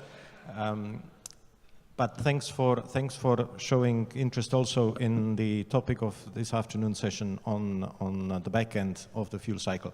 We have seen a lot of discussion, and also in the last 24 hours of this forum, we have seen a lot of references to the renaissance of nuclear. You may recall, if you were with us last year in Prague, that we had a discussion whether the word renaissance is the right term. But nevertheless, many of you referred to it this NF as well. I don't know whether there is a renaissance or not, but we do see a sort of return of attention to nuclear. But I think it would be a mistake to assume that it is the same nuclear that was there years before. It's clear that we are not talking the same nuclear for the future. And by that, I don't mean that in the future we may have SMRs rather than just only large installations. What I mean is that we are looking at nuclear that will be paying a lot more attention to the front end, and we had a lot of discussions on diversification, but also to the back end. And if in the front end, the diversification is a response to the concern about security of supply, in the back end, it is certainly about true sustainability of nuclear as a long-term contributor to the decarbonization efforts. Without a well-managed back end, it's clear that nuclear cannot have a long-lasting response to the decarbonization challenge. We have a legal framework in the EU that is sufficiently coherent and comprehensive and also covers the back end. It's focused on safety, and in case of the back end, it is represented by the Radioactive Waste Directive, which includes provisions for safe management of spent fuel and also nuclear waste, but it also includes provisions on covering decommissioning, so both subjects of this afternoon. But as we all know, legislation is not enough. Key is not the law itself, but its implementation. In that respect, I think we also have positive news. Not only did all member states by now transpose fully the directive from 2011, the Radioactive Waste Directive, but in line with the provisions requiring them to conduct at least every 10 years a review of their national programs. All member states have gone through, or by the end of this year will have gone through, an Artemis mission, i.e. mission organized by the IAEA, and looking at the fitness of the national programs. So I think in that respect, we have seen that the regulatory framework is in place. It leads to a national program in each member state. The outcomes of the Artemis missions are public, including the recommendations. So everybody can check for themselves to what extent what I'm saying is correct. But we know, as I said, that the proof of the legislation is in its final effect. We have seen in the course of the discussion in NF that nuclear, if it wants to fulfill the ambition that it is actually claiming to be able to fulfill, it will face an investment challenge. The investment challenge is not only in building the new installations or investing money in extension of the existing installations. It's also about investing money in decommissioning, and solutions for disposal. So to summarize, I think we have a dual challenge in the back end. We have a quantitative challenge in the sense that we need enough investment and enough solutions for the management of spent fuel and radioactive waste, including its disposal. But we also have a qualitative challenge where we need to make sure that the legislation that is in place is not only transposed, but also achieves the effect that is desired. And with that, I will stop so that others can also speak. Thank you. Many thanks. Thank you. Please now, Pasi Tuhima, who's the Communications Manager of Posiva. Thank you very much. I'm really honored to be here and talk about that and represent the, how to say, most efficient final disposal of spent nuclear fuel project. And my only message, or my main message, is that, and we are making it concrete, that we do have a solution for sustainable and responsible final disposal of spent nuclear fuel. And I, at the same time, welcome you all to Olkiluoto, to Finland, on the Finland's west coast, to see if you have the possibility that something that we have already been doing for more than 40 years. It's really, we are starting the industrial process of final disposal in few years, maybe late next year or 25, or how we say it, in the mid-2020s. It's not what I want to say, that it's not just Finland that is doing process. I mean, we do this together, but the example of us, I hope that it gives courage for other European countries to go forward and to see that it's possible, and give the message to the European Union and the Commission that something is possible. The more everybody in every country understands that something can be done with sustainability and with responsible and with safety, the more the idea goes on. And since I'm a communication manager, I would like to say that nuclear is exactly, it's a trust business. And to build trust among public, have more public acceptability, have politicians to believe what you're doing, the better everything is going. And I could say that it's not a technical thing. Everybody knows how the thing, the repository of the final disposal of spent fuel has to be done. And none of the projects in the world have not failed because of technology. They have failed because of bad communications and how you build the trust for decades, and how you gain the trust from the local municipality and the local community. That's a story that I could be telling long time, and mainly that is my message. And the more we can strengthen the idea that final disposal of spent nuclear fuel is also sustainable, the more we can strengthen the taxonomy decision in the European Union. Just about it. Thank you. Yes, fantastic. Thank you very much. And please now, Pavel Olsztula, CEO of Jabez, if you could make your opening remarks. Thank you very much. I think that we all can agree that nuclear in a way is a cyclical business. We start with the design of the nuclear power plant, going through the construction, operation and decommissioning. I think generally decommissioning is underestimated from the point of view of what does it mean for the nuclear industry per se. Successful decommissioning is certainly one of the key assumptions for the successful operation of the nuclear power plants. Not only because it takes care of the liabilities that had been created during the operation of the power plant, but it has far-reaching consequences to the entire management of the nuclear facility. It provides an economic background for the entire operational lifetime of the power plant so that we can calculate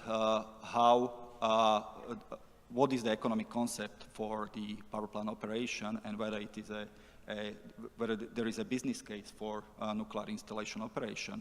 And through proper operation and safe, reliable operation of the nuclear power plant, we also make a basic assumption for the safe and economic decommissioning of the nuclear installation. Decommissioning phase of the nuclear facility also provides an important reserves for the future nuclear program. First of all, it keeps in a working process a skilled workforce that during the period when we are not constructing a nuclear power plant is still engaged with their skills on a nuclear project and can be further used in construction of new nuclear power plant. It also preserves the capabilities and strategical resources that has been created through the operation of the nuclear power plant, because the spent nuclear fuel, even though many times considered as a waste, is in fact a strategical raw material that can be further utilized in the future, and which in a way provides assets for the country or the operator to be used in next generation of the nuclear power plant. Successful decommissioning creates the environment, not only economically but also socially, for a completion of the cycle of the nuclear installation. And I think that Slovakia can provide a really success story about how we have dealt with our nuclear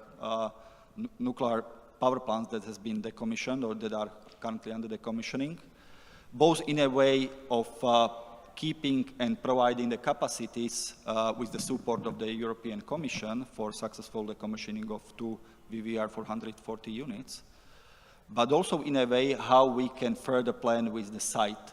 Many operators nowadays will tell you the site is one of the main assets for the future development of the nuclear energy.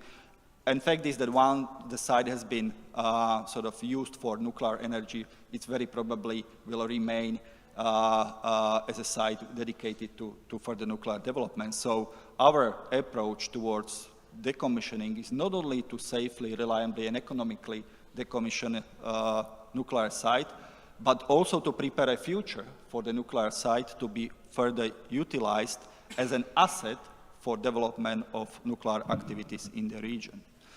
So through this approach, we are delivering not only economic and technical solution to the final part of the industrial activity, we are providing also an important socio-economic factor for the community, for the country, and are keeping the precious resources that can be further used for ongoing development of the nuclear technology. Okay, thank you very much for that opening remark there. Now please do pass the microphone on to Philippe Valbuena, who's Strategic Marketing Manager of Orano. First of all, I would like to thank the European Commission to give us the opportunity to speak to this assembly. As you probably know, Orano is a major player in fuel cycle activities. Just few words on front end. We supply materials such as natural uranium and all services up to enriched uranium to manufacture fuel assemblies. We are working on extending our production capabilities, so increasing the capacity of our existing asset in terms of enriched uranium product. We diversify geographically our sources of natural uranium, I mean mining, so in different countries. And we work on enlarging the enriched uranium assay to serve the new requirements due to the war in Ukraine and due to the future fleet of reactors, including, of course, advanced reactors. On the other end, to come back to the decommissioning project, we are offering various solutions for spent fuel management.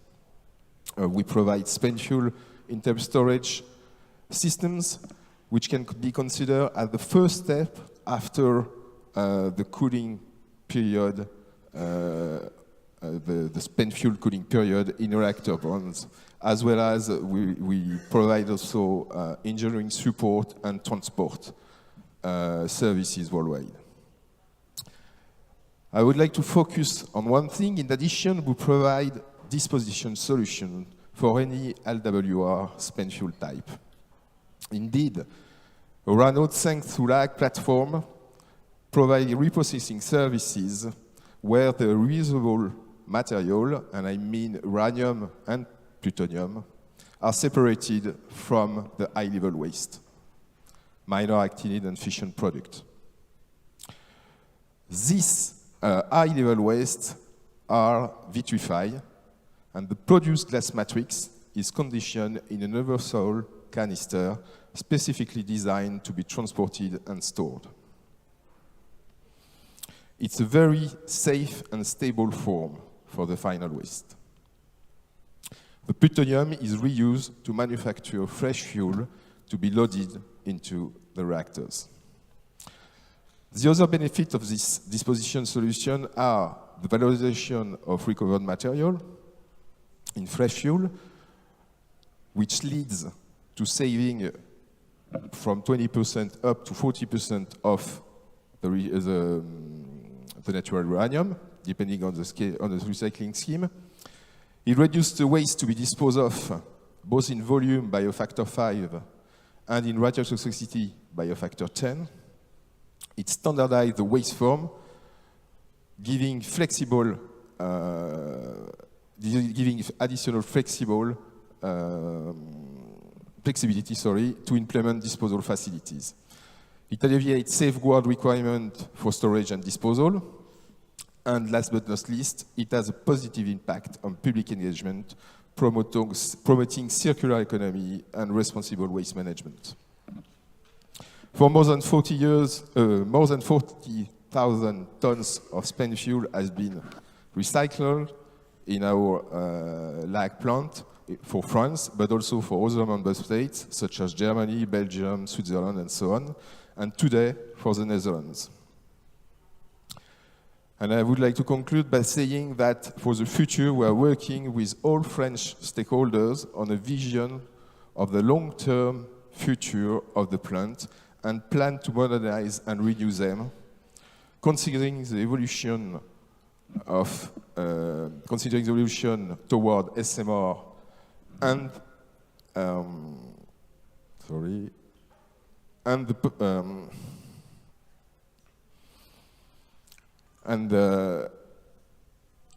the evolution toward SMR and AMR, and enabling to move toward the complete closure of fuel cycles.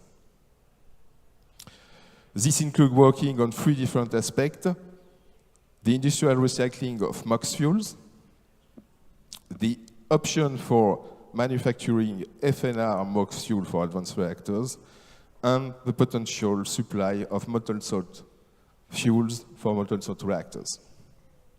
Okay, thank you very much, Philippe Valbuena from Orano. So now let me hand over to Johan Swan. He's been very active in the roundtable discussions today. Please do give the room your perspectives.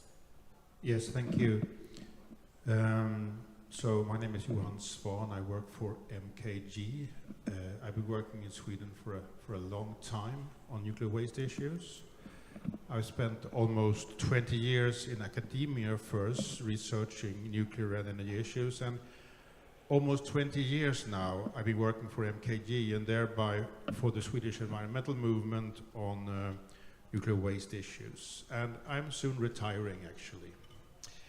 Now, I have 2 points, one on radioactive waste management and one on stakeholder involvement.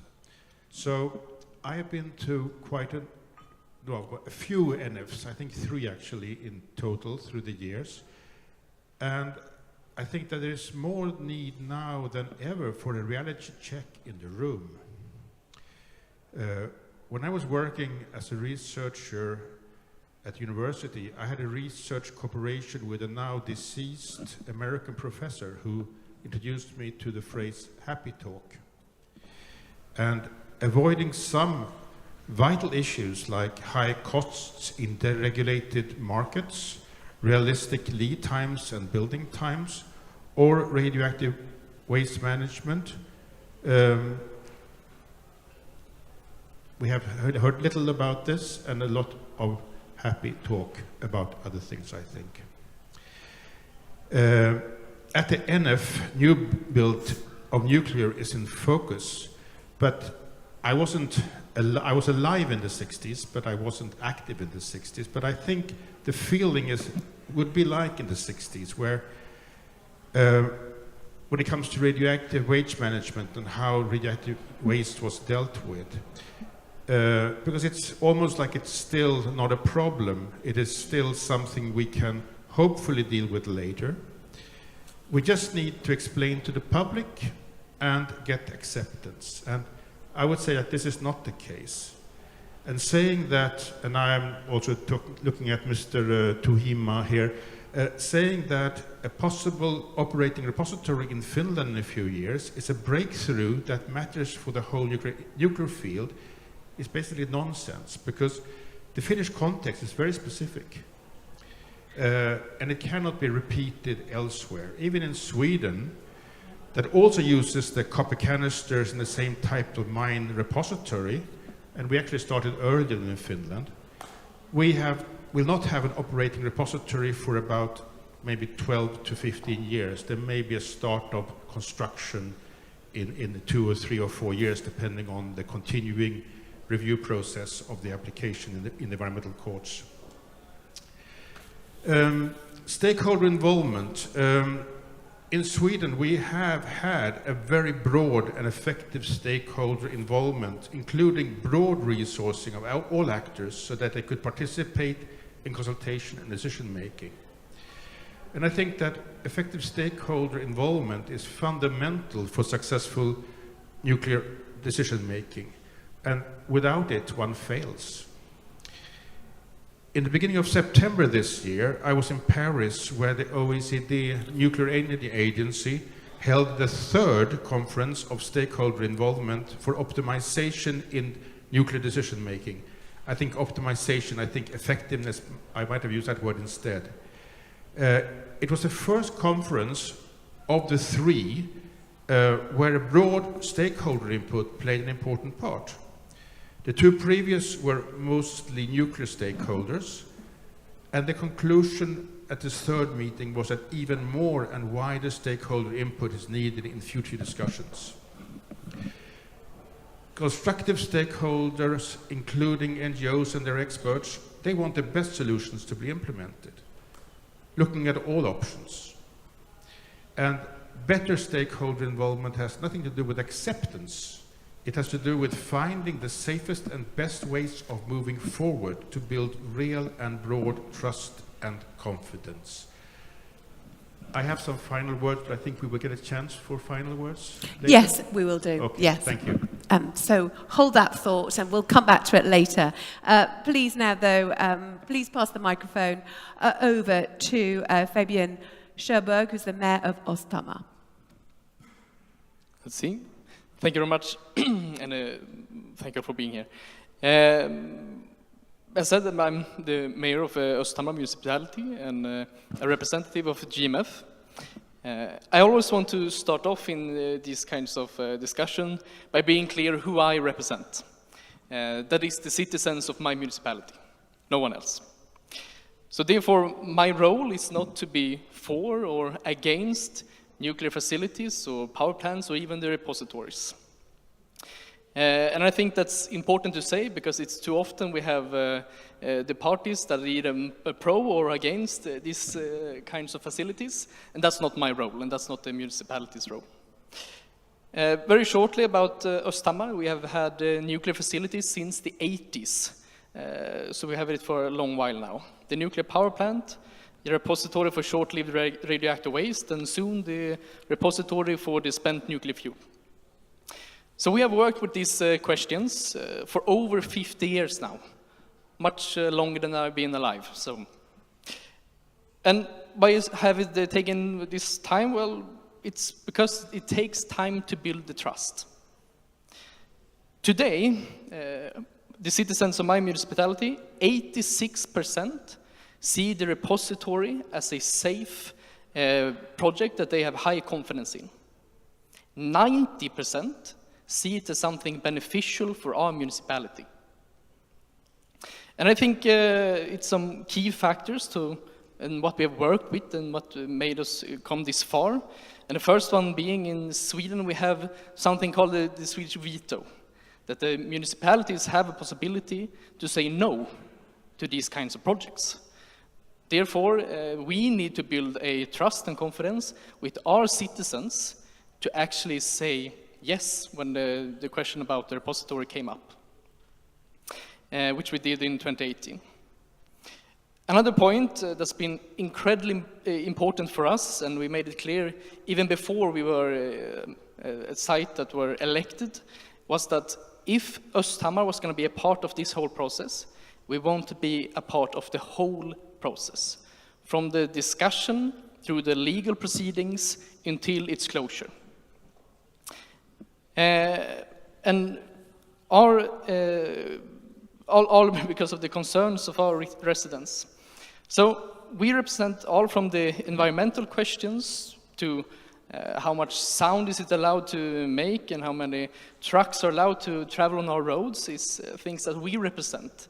That's our interest for our citizens. Another point that's been incredibly important for us is transparency. The open communication channels that we have had between the municipality, the facility owner, the authorities, have really cultivated a culture of trust, and that ensuring that all decisions are made with a high degree of transparency and accountability. And also for us, it's been incredibly important to have external financing. In our case, it's been funds that we allowed to seek from the Nuclear Waste Fund, which have been used to educate citizens in these kinds of questions, educate politicians, as myself, and also to employ civil servants to follow and work with these questions. Therefore, we never have to down-prioritize the questions about nuclear facilities to compare them with teachers in our schools. And lastly, I would say one of our beneficial things has been the clarity of roles. I think here on the panel we have pretty clear roles, all of us. So every stakeholder, be it municipality, the facility owner or the facility, has, thanks to the well-defined roles, I would say, contributed to an effective decision-making in these kinds of questions. And I just want to end with saying that in the end, all politics is local. So without the support of the citizens of the municipalities, which I represent, there can be no successful projects. Therefore, I'm always trying to bring this up on the agenda. Thank you. Many thanks. We'll hear more from you a little bit later about how all politics is local. And now, finally, for the opening statement, please, let's hear from Csaba Dohatsky, Vice President of GMF, who's also been very active in explaining about the importance of your organisation in the roundtables earlier. Thank you. Well, our association was formally established in the year of 2000, and the aim was that to promote local democracy in nuclear energy matters. That was for that reason we would like to hear the voice of nuclear municipalities, which are very close to nuclear installations, and we want to promote also and provide a field for nuclear municipalities to share their information and exchange experience. That time at the beginning there were 3 countries associations who established our association. Nowadays we have members from 16 countries. Actually all the countries which operate nuclear power plant, their municipalities are a member of our association. We have a very long story and relationship with nuclear facilities. Our municipalities are next to the operating nuclear facilities, or the ones which are only in the planning phase, or even under decommissioning. And because of this knowledge, having direct experience and information from the nuclear power plant, we create a bridge between the public and the nuclear operators. And because we have the trust from our citizens, we can say that we are the ambassadors of nuclear energy, although, as just Fabian mentioned before, we are not for or against nuclear energy, but we think that we are an important member and participant of this process. Turning to radioactive waste management and disposal, I think in many of the European Union countries, they have built their low and intermediate level waste repositories. And we do believe that in this success, the involvement of the municipalities was really important. On the other hand, we think that the final disposal of high-level radioactive waste is a very long story, and it suffers big delays. In some of our municipalities, as candidate facilities for the site, they are, because of the long process, they are starting to lose their belief in the process itself, and they start to become reluctant. So I would like to ask the EU bodies to make efforts to gear up this process.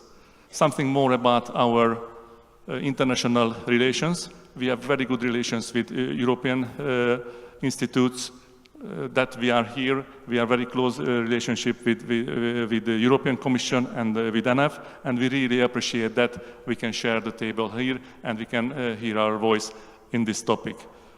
Also, we have good connection with IAEA, and 2 weeks ago we had a meeting, a technical meeting in Vienna. The topic was very similar, the involvement of the public in radioactive waste management, and there we also have a chance to share our information, not only the European level, but global.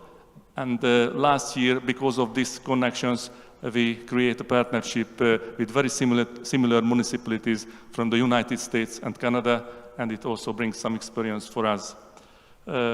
Finally, I'd like to underline that our strongest point is that we can create and we can organize events at our member municipalities. And it is a very good occasion to have direct information about how it works in another country. This year, in June, we were here in Slovakia at the area of Mohovce nuclear power plant, and our member, hopefully I pronounced well the name of the village, is Kana Natrnom. Actually, they are the municipality who is in connection, in relation with the operators. And we saw very good examples here. We changed information, and also we had a chance to visit both Mohovce nuclear power plant and the Yavis operated repository. And we saw very good examples, and probably this is a key issue, to have the different parties as partners at the table, and in that case, the solution is easier for both of us, for all of us. Thank you. Thank you very much, Csaba Bahatsky. Now, before we go into some of the questions that we do want to pose, I just want to give a right of reply, actually, to Pasi Tuhimi, after obviously Johan Swan. You mentioned the very fact that it's not right to say that it could be a game changer, the deep repository. So could you respond to that? Yeah, I was going to ask if I can make a comment to Johan.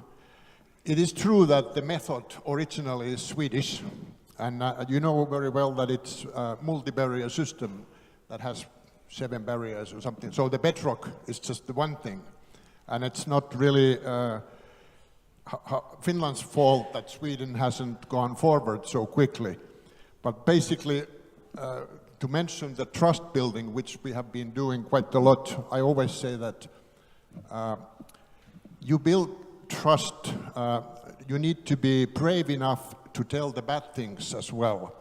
So that's how you kind of gain the trust from the municipality and the surrounding community. And I could tell a lot of things what we have done through the years with the openness and transparency of the thing. It's something like communications cannot paint black to white, and if you tell your failures openly, it's like telling your family member or friends. Nobody believes if you look like American car seller with the polished teeth and you say everything is so nice and there's no problems. But decades, years, you build the trust by, telling everything openly, what is difficult, what might go wrong, and with that multi-barrier system which is developed in Sweden, I agree, even with that it goes along quite well. Okay, Johan, response?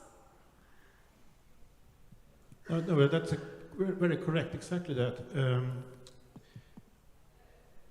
I was going to say something about the Swedish situation, decided I would not to, but now I'm challenged to do so.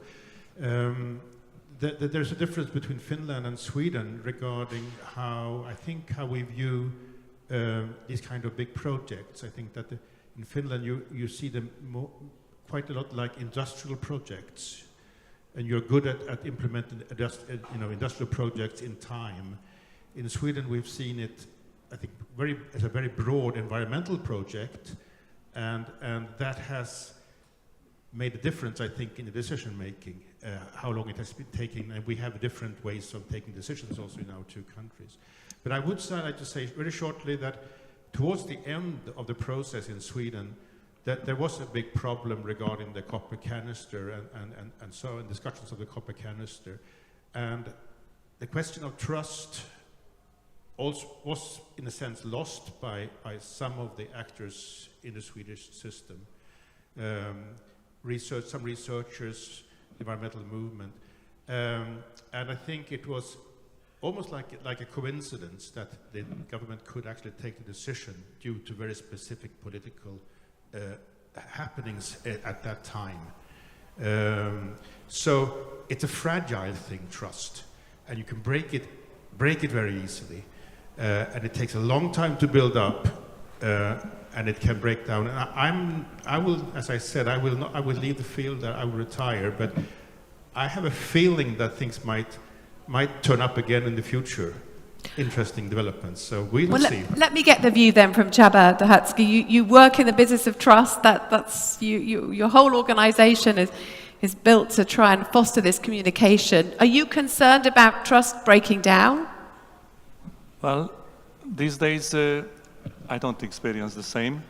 I think I've just mentioned we have a really long period of working together with the operators.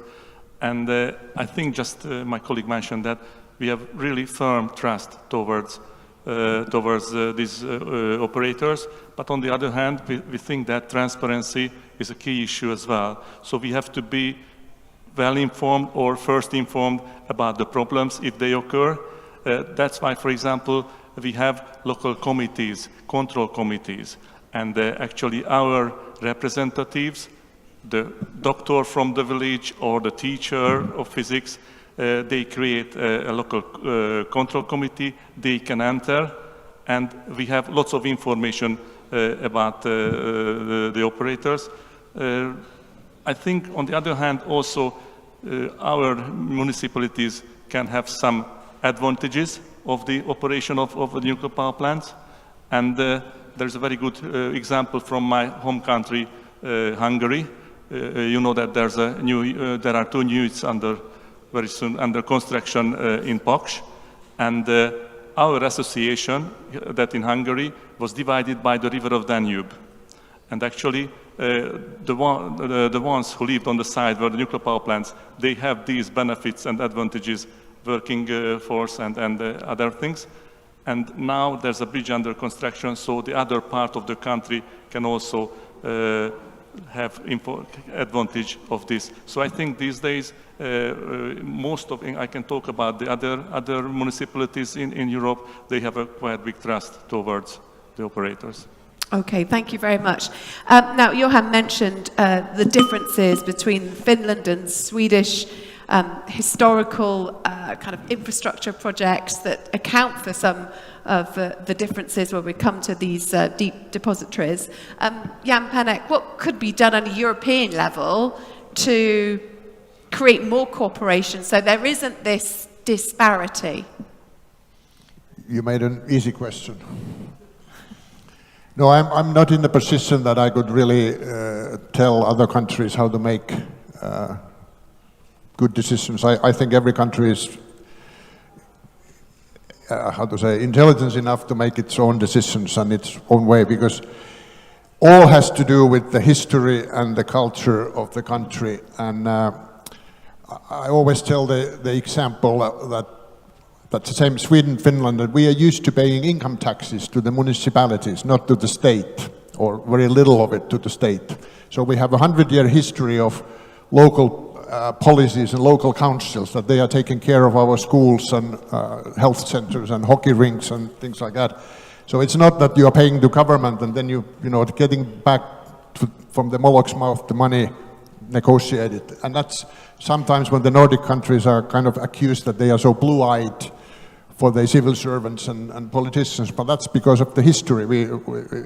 It has something to do with that. And also, Swedish decision-making and the Finnish decision-making it's also because of the history.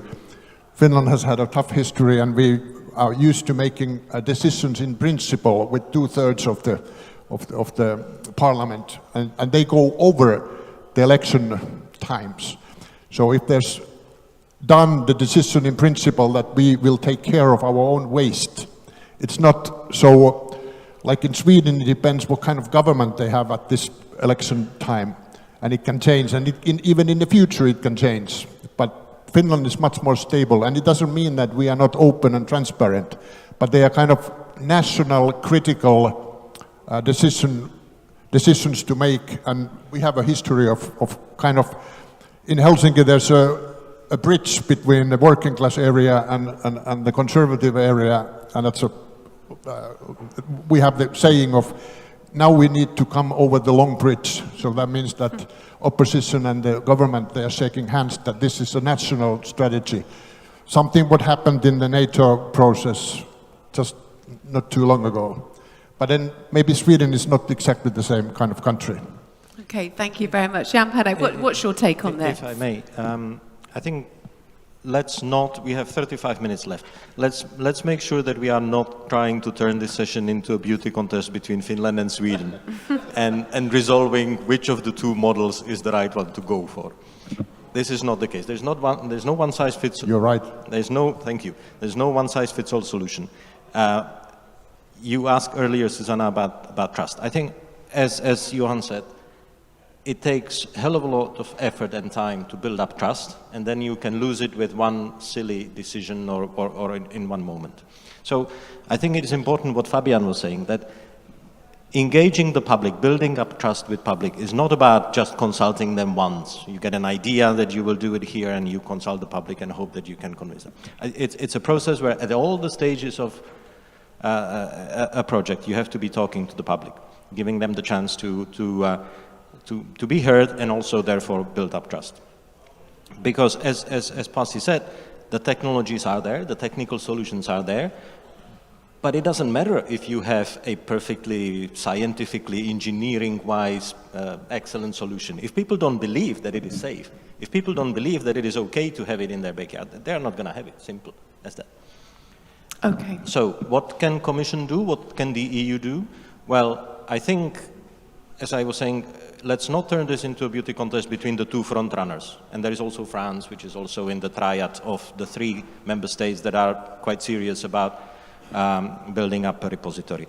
There is all the rest of the member states that actually are looking currently at timescales that extend as far as the next century for building up repositories. I think this is where we need to put our efforts to push for serious recognition of the obligations in the European legislation, not just on paper, but in the spirit of the law. Serious consideration of the fact that, as I was saying in the very beginning, the back-end story will determine whether nuclear can be a long-term solution or part of the long-term sustainable solution. And let's bring the good examples from Sweden, from Finland, to the other member states so that people can see that actually solutions can be found. Okay, well, thank you. Let me just pick up on that point and ask you as well. And I want to focus onto this concept of shared geological repositories. Will they be a viable solution in the EU? particularly for smaller member states or countries that don't have a huge amount of waste or spent fuel, for example. So these are the questions. So A, are they a viable solution for those small member states who don't have those favourable sites? Are they, yes, a favourable solution for member states who don't have a huge amount of spent fuel declared as waste? Or C, it depends on members' willingness to revise the existing ban on waste import? Or D, no they can't, due to unresolved issues like public acceptance, funding, cross-border transportation, or waste classification. That needs to be addressed first. So if you could vote, and I see there's quite a, number one, yes. So a lot of optimism that is potentially a viable solution. Second one, actually, I'm changing as we speak. So let me get you the panel's view. What do you think the main challenges really are for this shared approach? What are the main challenges before we get to the opportunities? Who would like to take that first of all? I think from the operator's point of view, it's the usual sentence, not in my backyard. I think that it's more a political question than a technical issue. And I think a lot of space for the European Commission to foster the dialogue and discussion about the shared repositories. Requirement for each member country to have its own deep geological repository is certainly an inhibitor for our global competitiveness when compared to the countries like US or Asian countries. So there's a question whether the approach as selected does support a healthy energy mix in member countries, or in a way inhibits the further development of nuclear energy. I would like to stress again that the spent nuclear fuel is a strategic raw material that can be further used. So the final concept of the deep geological repository very much depends on the timing of its construction and the final volume of the waste, which will not be retrievable after the operation. So it's a quite a complex issue, and I think that with the right understanding and the right political messages which are being delivered to the people of the concerned areas, it is certainly something which can support the integration of the European countries also on the energy level, because without realistic plans for geological repositories in individual countries, we are missing one piece of puzzle for the long-term justification of the nuclear energy usage. Okay, Pasi. Just a small comment. We have researched quite a lot how the decision-making has been, because we had two municipalities that were competing which one would get the repository. And I mean, you said that not in my backyard. And the same happened in Sweden, that Oskarshamn and Östhammar, they were competing. And then the Finnish decision was to have it in one place. And in Sweden, they made a kind of aerial policy conclusion that the encapsulation plant is in Oskarshamn and the final disposal place is in another place, but it doesn't really mean it doesn't make any sense, because you need to transport the fuel 500 kilometers first to the south to be encapsulated, and then 500 kilometers north to be put to the final place. But the thing is that there's a doctoral level research is being done that the place that are willing to accept the final repository of spent nuclear fuel needs to have a strong industrial identity, and better if it has a strong nuclear identity. And that is if there has been power plants and they have been functioning openly and transparently for the last 40 years.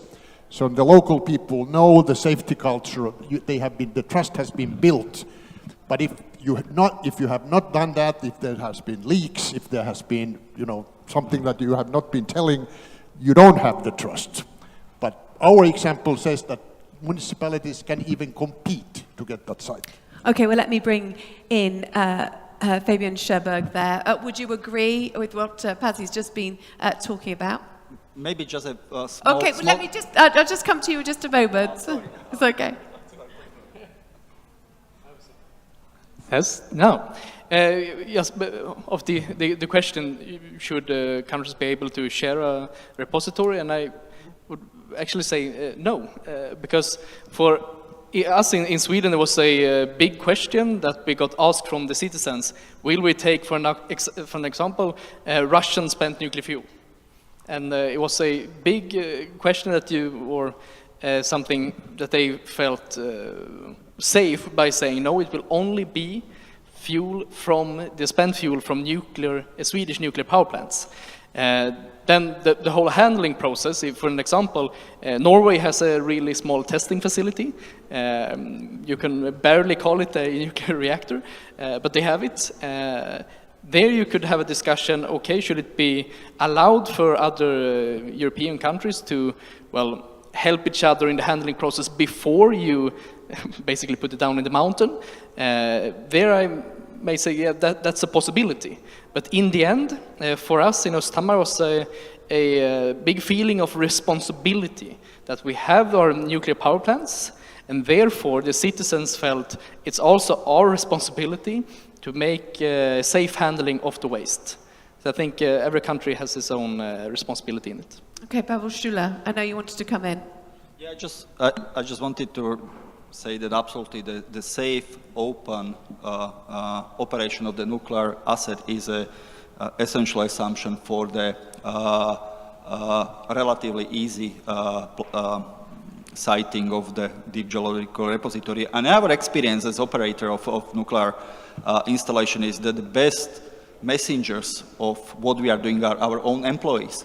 We frequently found out that the people who have never crossed the borders of the nuclear power plant are the biggest critics of what we are doing. So we really rely on our employees to witness, to tell the message, what we are doing, how we are doing it, that they are coming to work and from work every day safely, and they believe in what they are doing and how we are running the process. So this is really where the trust is being built, and it comes back to the cyclicity of the nuclear energy, that it really begins with the SAFE project, which go through the proper public hearing and all of the approvals. And a good example is Slovakia, and I think it was mentioned on one of the conferences that we have put into operation a unit at Mochovce, and there was no public reaction, which is really a strong proof that the public really believes in nuclear energy to be firmly in the hands of the Nuclear Regulatory Authority, and it doesn't create additional risk to the population. So this is where it is a trust into institutions and trust in operators, which then make it relatively easier to place the geological repository. Okay, thank you. I know Jan Panek wanted to come in here. Yeah, 2 points. I think let's be careful about drawing parallels in terms of public acceptance between repository sites and nuclear installation sites for power generation. I think it doesn't mean that if you have a functioning nuclear power plant and you have a local population that is aligned with that operation or industrial activity, that you immediately have preconditions for also citing a waste repository there. It's two different things. I also think that discussing shared DGRs could easily become a distraction. So I would prefer to take the concept of shared repositories as a shorthand for cooperation schemes, European cooperation, interstate cooperation. Because why do we actually force ourselves to start talking shared DGRs, which is the most complex and most difficult thing to actually think about? Why don't we start talking about much easier and perhaps in a shorter term more realistic and more useful forms of cooperation, like standardization of the containers so that they could be produced actually more industrially and therefore cheaply? Why don't we talk about aligning waste classification so that actually things become comparable?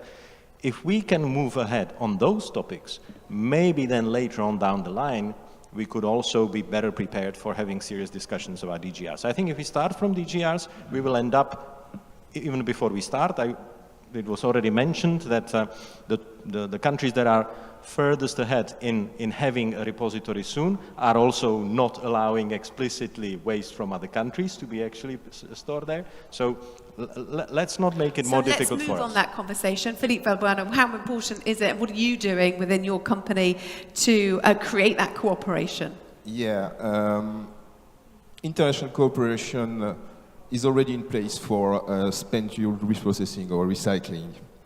And the LAG spent fuel reprocessing platform could be seen as the first step toward multilateral cooperation on the back end of the fuel. As I explained, whatever is the initial spent fuel, at the end, for the high-level waste, you have a canister, and this is the same whatever is the initial spent fuel type. So I think this specific characteristic of the final waste form would facilitate the disposal of HLU canister in a shared deep geological repository. It would be easier to convince people, to get in the trust of people, to make studies, and so on. Okay, thank you. Johan Svan, I know you wanted to come in a little bit early. I've just got back to you. I just have two main points regarding these kind of shared solutions for waste. The first, of course, is that the primarily idea is that you take care of your own waste in your own country. Sorry. 2 points. First of all, it's the basic idea that you take care of your own waste in your own country. And I think that should certainly be true for short-lived, low-level waste. There are some countries that, for example, like in the Nordic countries, like Denmark and Norway, who started research on nuclear without getting nuclear.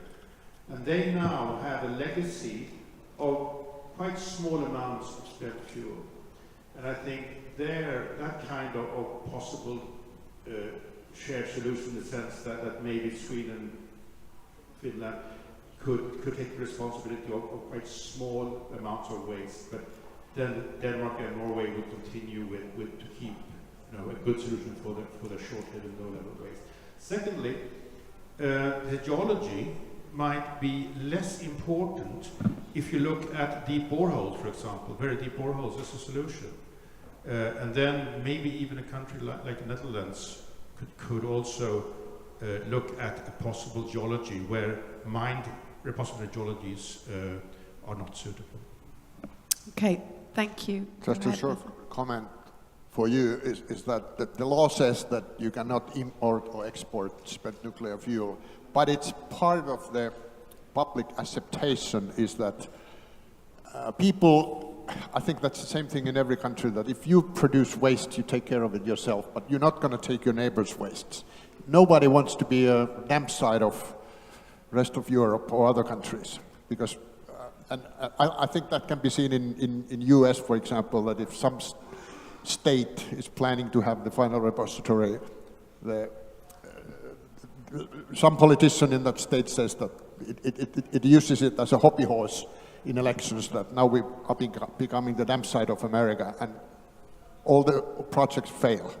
So when Olkiluoto 3 decision was made, at the same time there was this decision of the final repository that we will take care of Olkiluoto 3's waste, and with the same decision that the power plant had the permission, but that was the first nuclear power plant in the world that already knew when the decision to build it was made where the waste would go for good.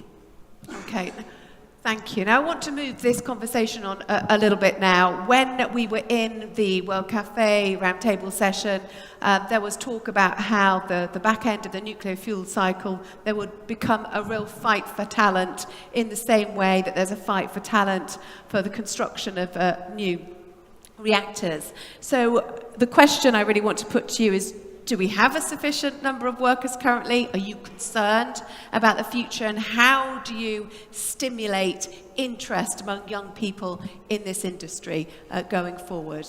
I can see you nodding, Jan Panek. Do you have a view, first of all, that you think that actually could be one of the simplest solutions going forward? I'm nodding because I was thinking actually during the last yesterday and today, a lot of discussion on skills came throughout the different discussions. So I was actually frantically looking at what we have on skills in relation to waste. And as people in the room will know, every 3 years member states have to report on a number of aspects of their spent fuel and waste disposal programs. And one of the aspects on which they have to report is also the number of headcount of workforce and the training schemes that they have in place. We have about 1/3 of member states who consistently are not able to actually, or not willing, to give us numbers or hard data on that. So I think that's already a sort of, starting point and fundamental gap at the very origin. Talking about starting point, somebody's already started and given us a view on how we could motivate young people in the EU to choose nuclear subjects at university. So please do share your views on Slido. We'll create this word cloud to give us some ideas. Stop nuclear bashing, one of them. That comes back to a point that you were making, Pasi, a little bit earlier, that it's all about good communication. To what extent do you think that really that is crucial for drawing more people into this industry? When we're waiting answers, I could make a statement that young people in these days, they want to have a purpose for their life and for the work they are doing. And when we can sell that idea that nuclear industry is sustainable future and we have the solution for the spent fuel, and young people think that they can save the world. Like me, every morning when I'm shaving, I'm looking at the mirror in the bathroom and Pasi, you are going to save the world today again. And I think in Sweden or in Finland or maybe other countries that has increased, that there are now young people who want to study nuclear, and so it's not that much problem that it was some years ago. But with the climate change, with the energy crisis, young people have started to think differently. They are like balancing that coin has two sides, but this could be a good decision. But that was my comment.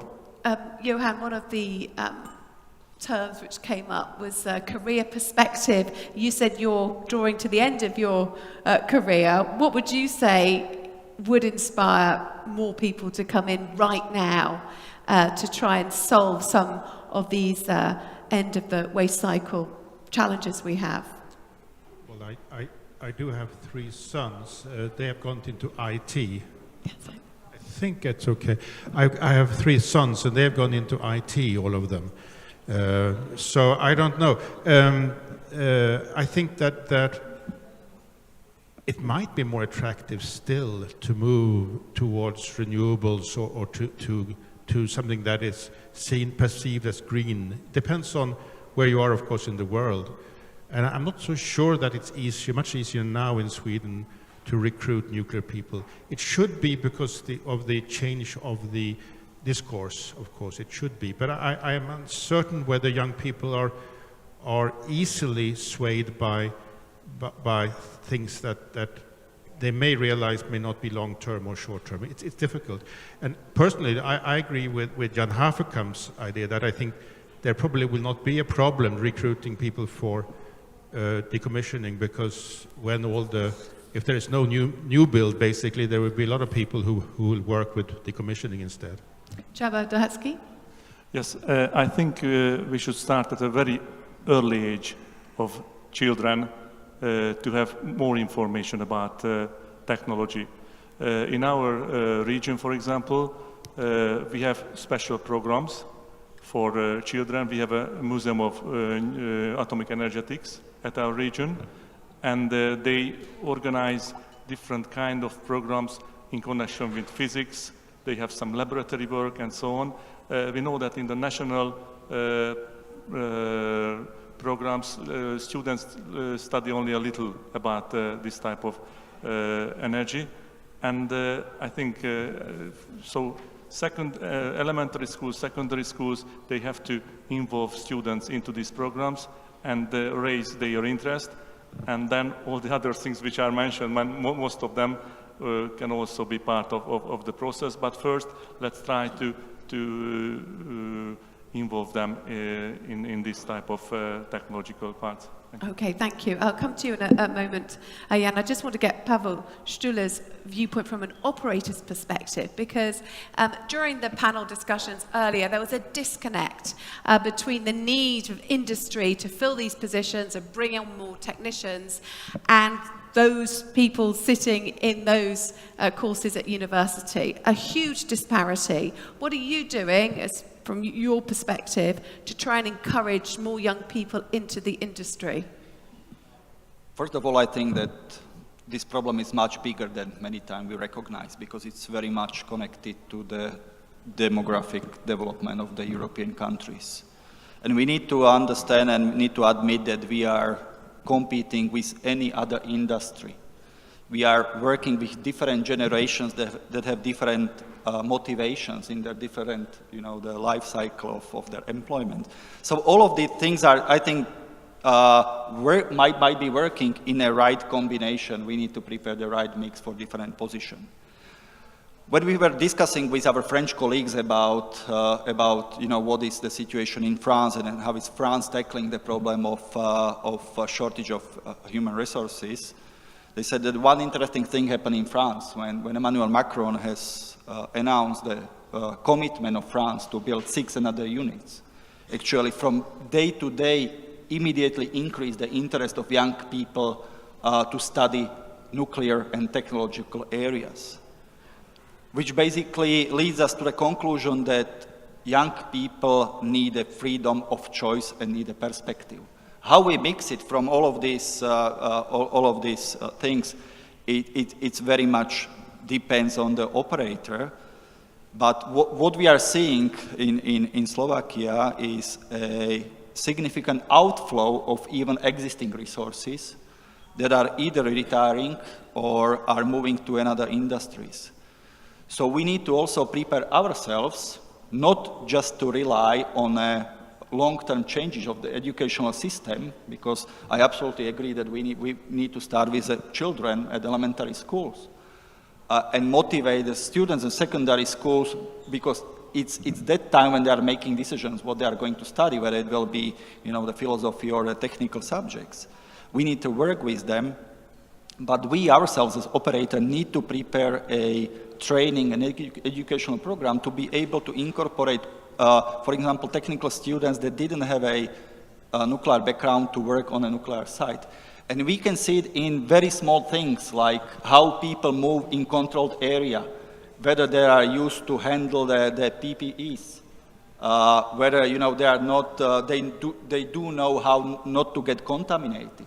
And these are things which actually you can ensure only by stable provision of long-term work, because otherwise you pay significant price for retraining of people that are coming from other industries. So it's a very, very complex issue.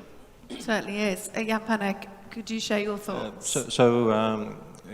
In the risk of committing one of the things on the list there, scientific vulgarization, just an anecdotal piece of information that I got from someone from Slovenia earlier today. Apparently there was a research done in Slovenia recently about the most attractive professions, and operating a nuclear installation ranked the 3rd most attractive, most interesting profession for young Slovenians. I wonder if that referred only to operating a nuclear power plant, or if that also would be the same if people were offered the option of operating a nuclear waste disposal site. Now, when you ask how can you motivate people to choose nuclear subjects at university, the first step is to actually have such courses on offer. And I think if you compare the number of courses in nuclear engineering for the purpose of operating nuclear power plants with the number of courses that are offered in the environmental part of the universities for handling nuclear waste, I think you will see that there is very little on offer, and therefore young people, even if interested in the subject, maybe not even have a choice. And I agree there with Jan Haverkamp, who said earlier today that in 2050 many of us will one way or another be involved with the back end. Well, only if actually we have the university courses that equip us for that. So I would call for a good review of the curricula in that respect. It was very interesting, the comments made by Josef Silica from the Czech Republic, Minister of Trade and Industry, about how the nuclear industry is the Cinderella right now. How do we change that view, would you say, and get more public acceptance, if that is... is that a possibility? Do you think that it is really all to do with good communication? Because, of course, public acceptance is then going to be very linked to plugging those labour shortages in the future. Earlier this day, there was this Greenpeace comment, for example, that how can we be sure that we can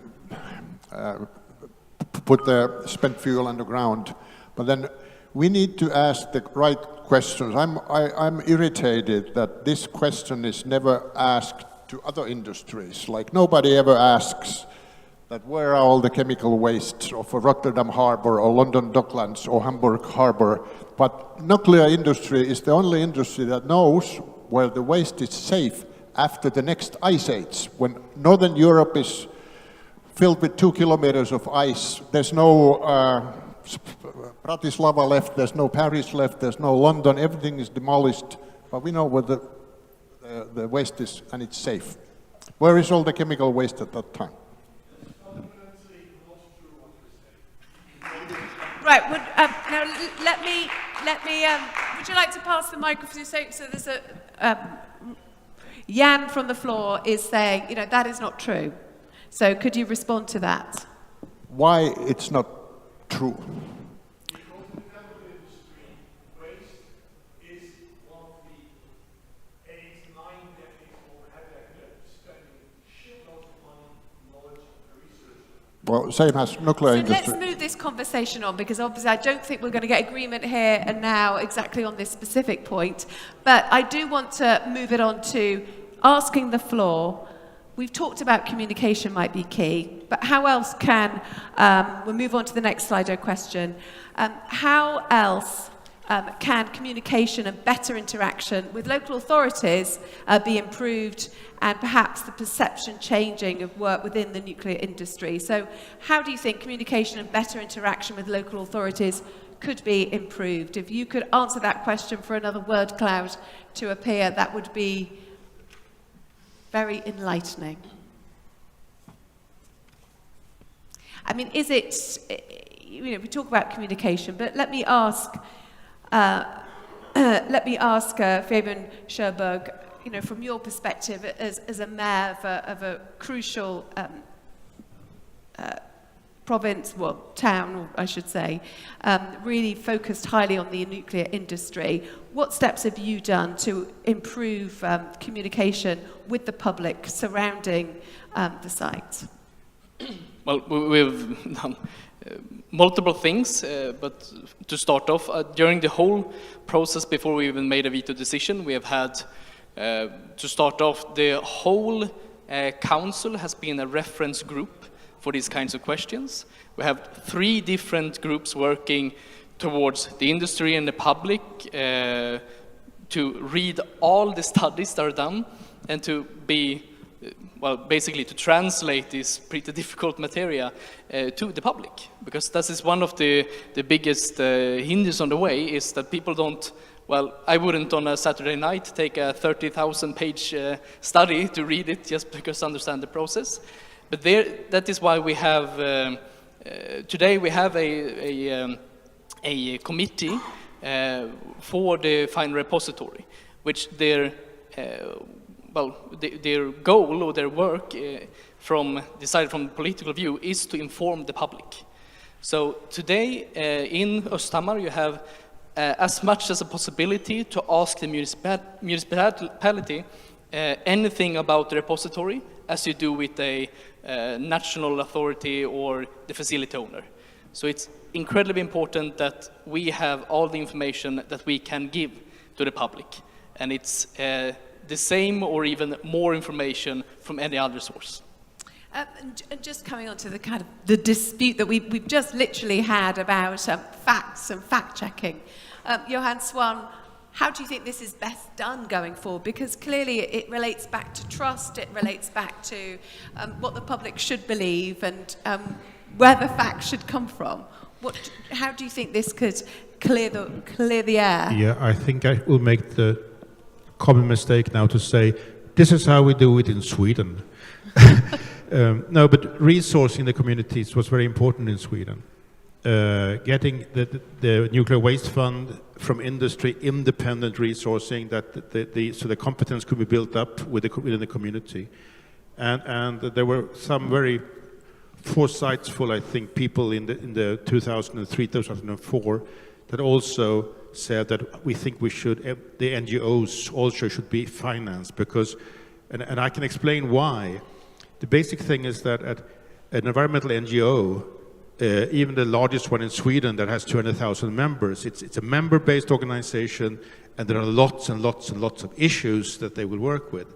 So nuclear energy, nuclear power is quite low on that agenda, and only by providing separate funding was it possible to get a good NGO involvement in the Swedish discussions and debate. And I'm afraid I have to say that the present government has removed that resourcing. Also, the Nuclear Waste Council, the Swedish Nuclear Waste Council, that has a tradition going back to the 80s, has been removed. Nothing has replaced it, and even the website of that organization has been removed. Actually, we had like a pirate activity, so we have, on the MKG website, we have reinstated the Swedish Nuclear Waste Swedish Council for Nuclear Waste website, so you can now actually find all those documents and history again. But resourcing. It's interesting, resourcing, providing complete information is coming out really high on this word cloud. Now we've got a few minutes now for questions from the floor. If you'd like to put them through on Slido, as they come through I can put them to the panel here. But it's interesting as well, just while those questions are coming through, although we do have one, what needs to happen for all countries to have radioactive waste and spent fuel disposal facilities for all types of waste? What is the main hold-up? So would anybody, yes, Jan Panek. I don't have a reply to this question, but I will use it to make a point that needs to be made in the last 45 seconds, because we have spent an hour and a half talking about back-end, and 90% of that time we spent on spent nuclear fuel and waste in general. Back-end is also decommissioning. We have 70 plus reactors in Europe currently that are already out of their operation and in some stage of decommissioning. Only 3 have so far been fully decommissioned. In order to be dealing with waste, you need to first generate it. You mostly generate it by, or you also generate it by decommissioning disused installations. I think that's a major challenge for Europe. We haven't discussed today, we will not have time for that, but that doesn't mean that it wouldn't be important. It's a crucial part of back-end as well. So sorry, I wanted to make that as a complementary comment for the last hour and a half. Thank you. Thank you. So it says time's up, but we do have a few more moments. So, what do you think is the biggest hold-up, would you say, for really pushing forward on the projects for waste disposal? Can I ask you, Philippe? Yeah, I think one of the most important things is to include all nuclear activities in the taxonomy. Following the inclusion of certain activities in the framework of the Complementary Delegated Act voted mid-2022, I just want to recall the importance of including all nuclear activities in this taxonomy, because they are essential to support the new nuclear fleet and the renewal of nuclear activities. So I hope that the European Commission will consider this important request. I think it will be key to facilitate financing of nuclear fuel cycle facilities in Europe in the coming years. Okay, thank you. And just this final question, that's all we're going to have time for. What could be done at the European level to better share the knowledge gained in decommissioning projects? Do you have any bright ideas that we can illuminate the audience with right at the end of this day? Jan Panek, you talked about decommissioning. What do you think should be the focus right now? Well, first of all, you need to be decommissioning in earnest in order to generate that knowledge that could be shared. We have examples in some of the member states that are actually decommissioning through programs supported by the EU, that with the right approach, you can generate a lot of very useful knowledge that is actually universally shareable or universalizable, so that it can be useful also for other decommissioning projects. But obviously, the knowledge is generated only with the quantity. So you need to be going through a number of decommissioning projects in different constellations, different contexts, in order to generate knowledge that then can be actually usefully shared. So I think...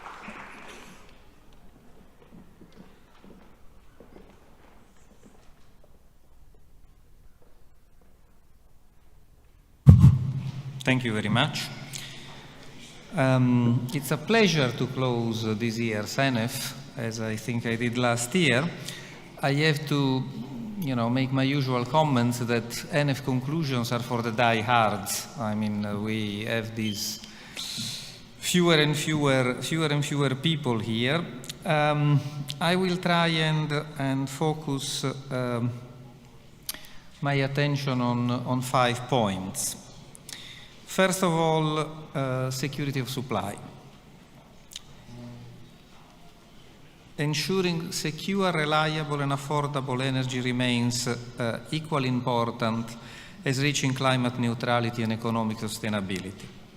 And 2 factors are key in this process. First of all, we need to rely on indigenous sources, and then we need to rely on low carbon ones. We have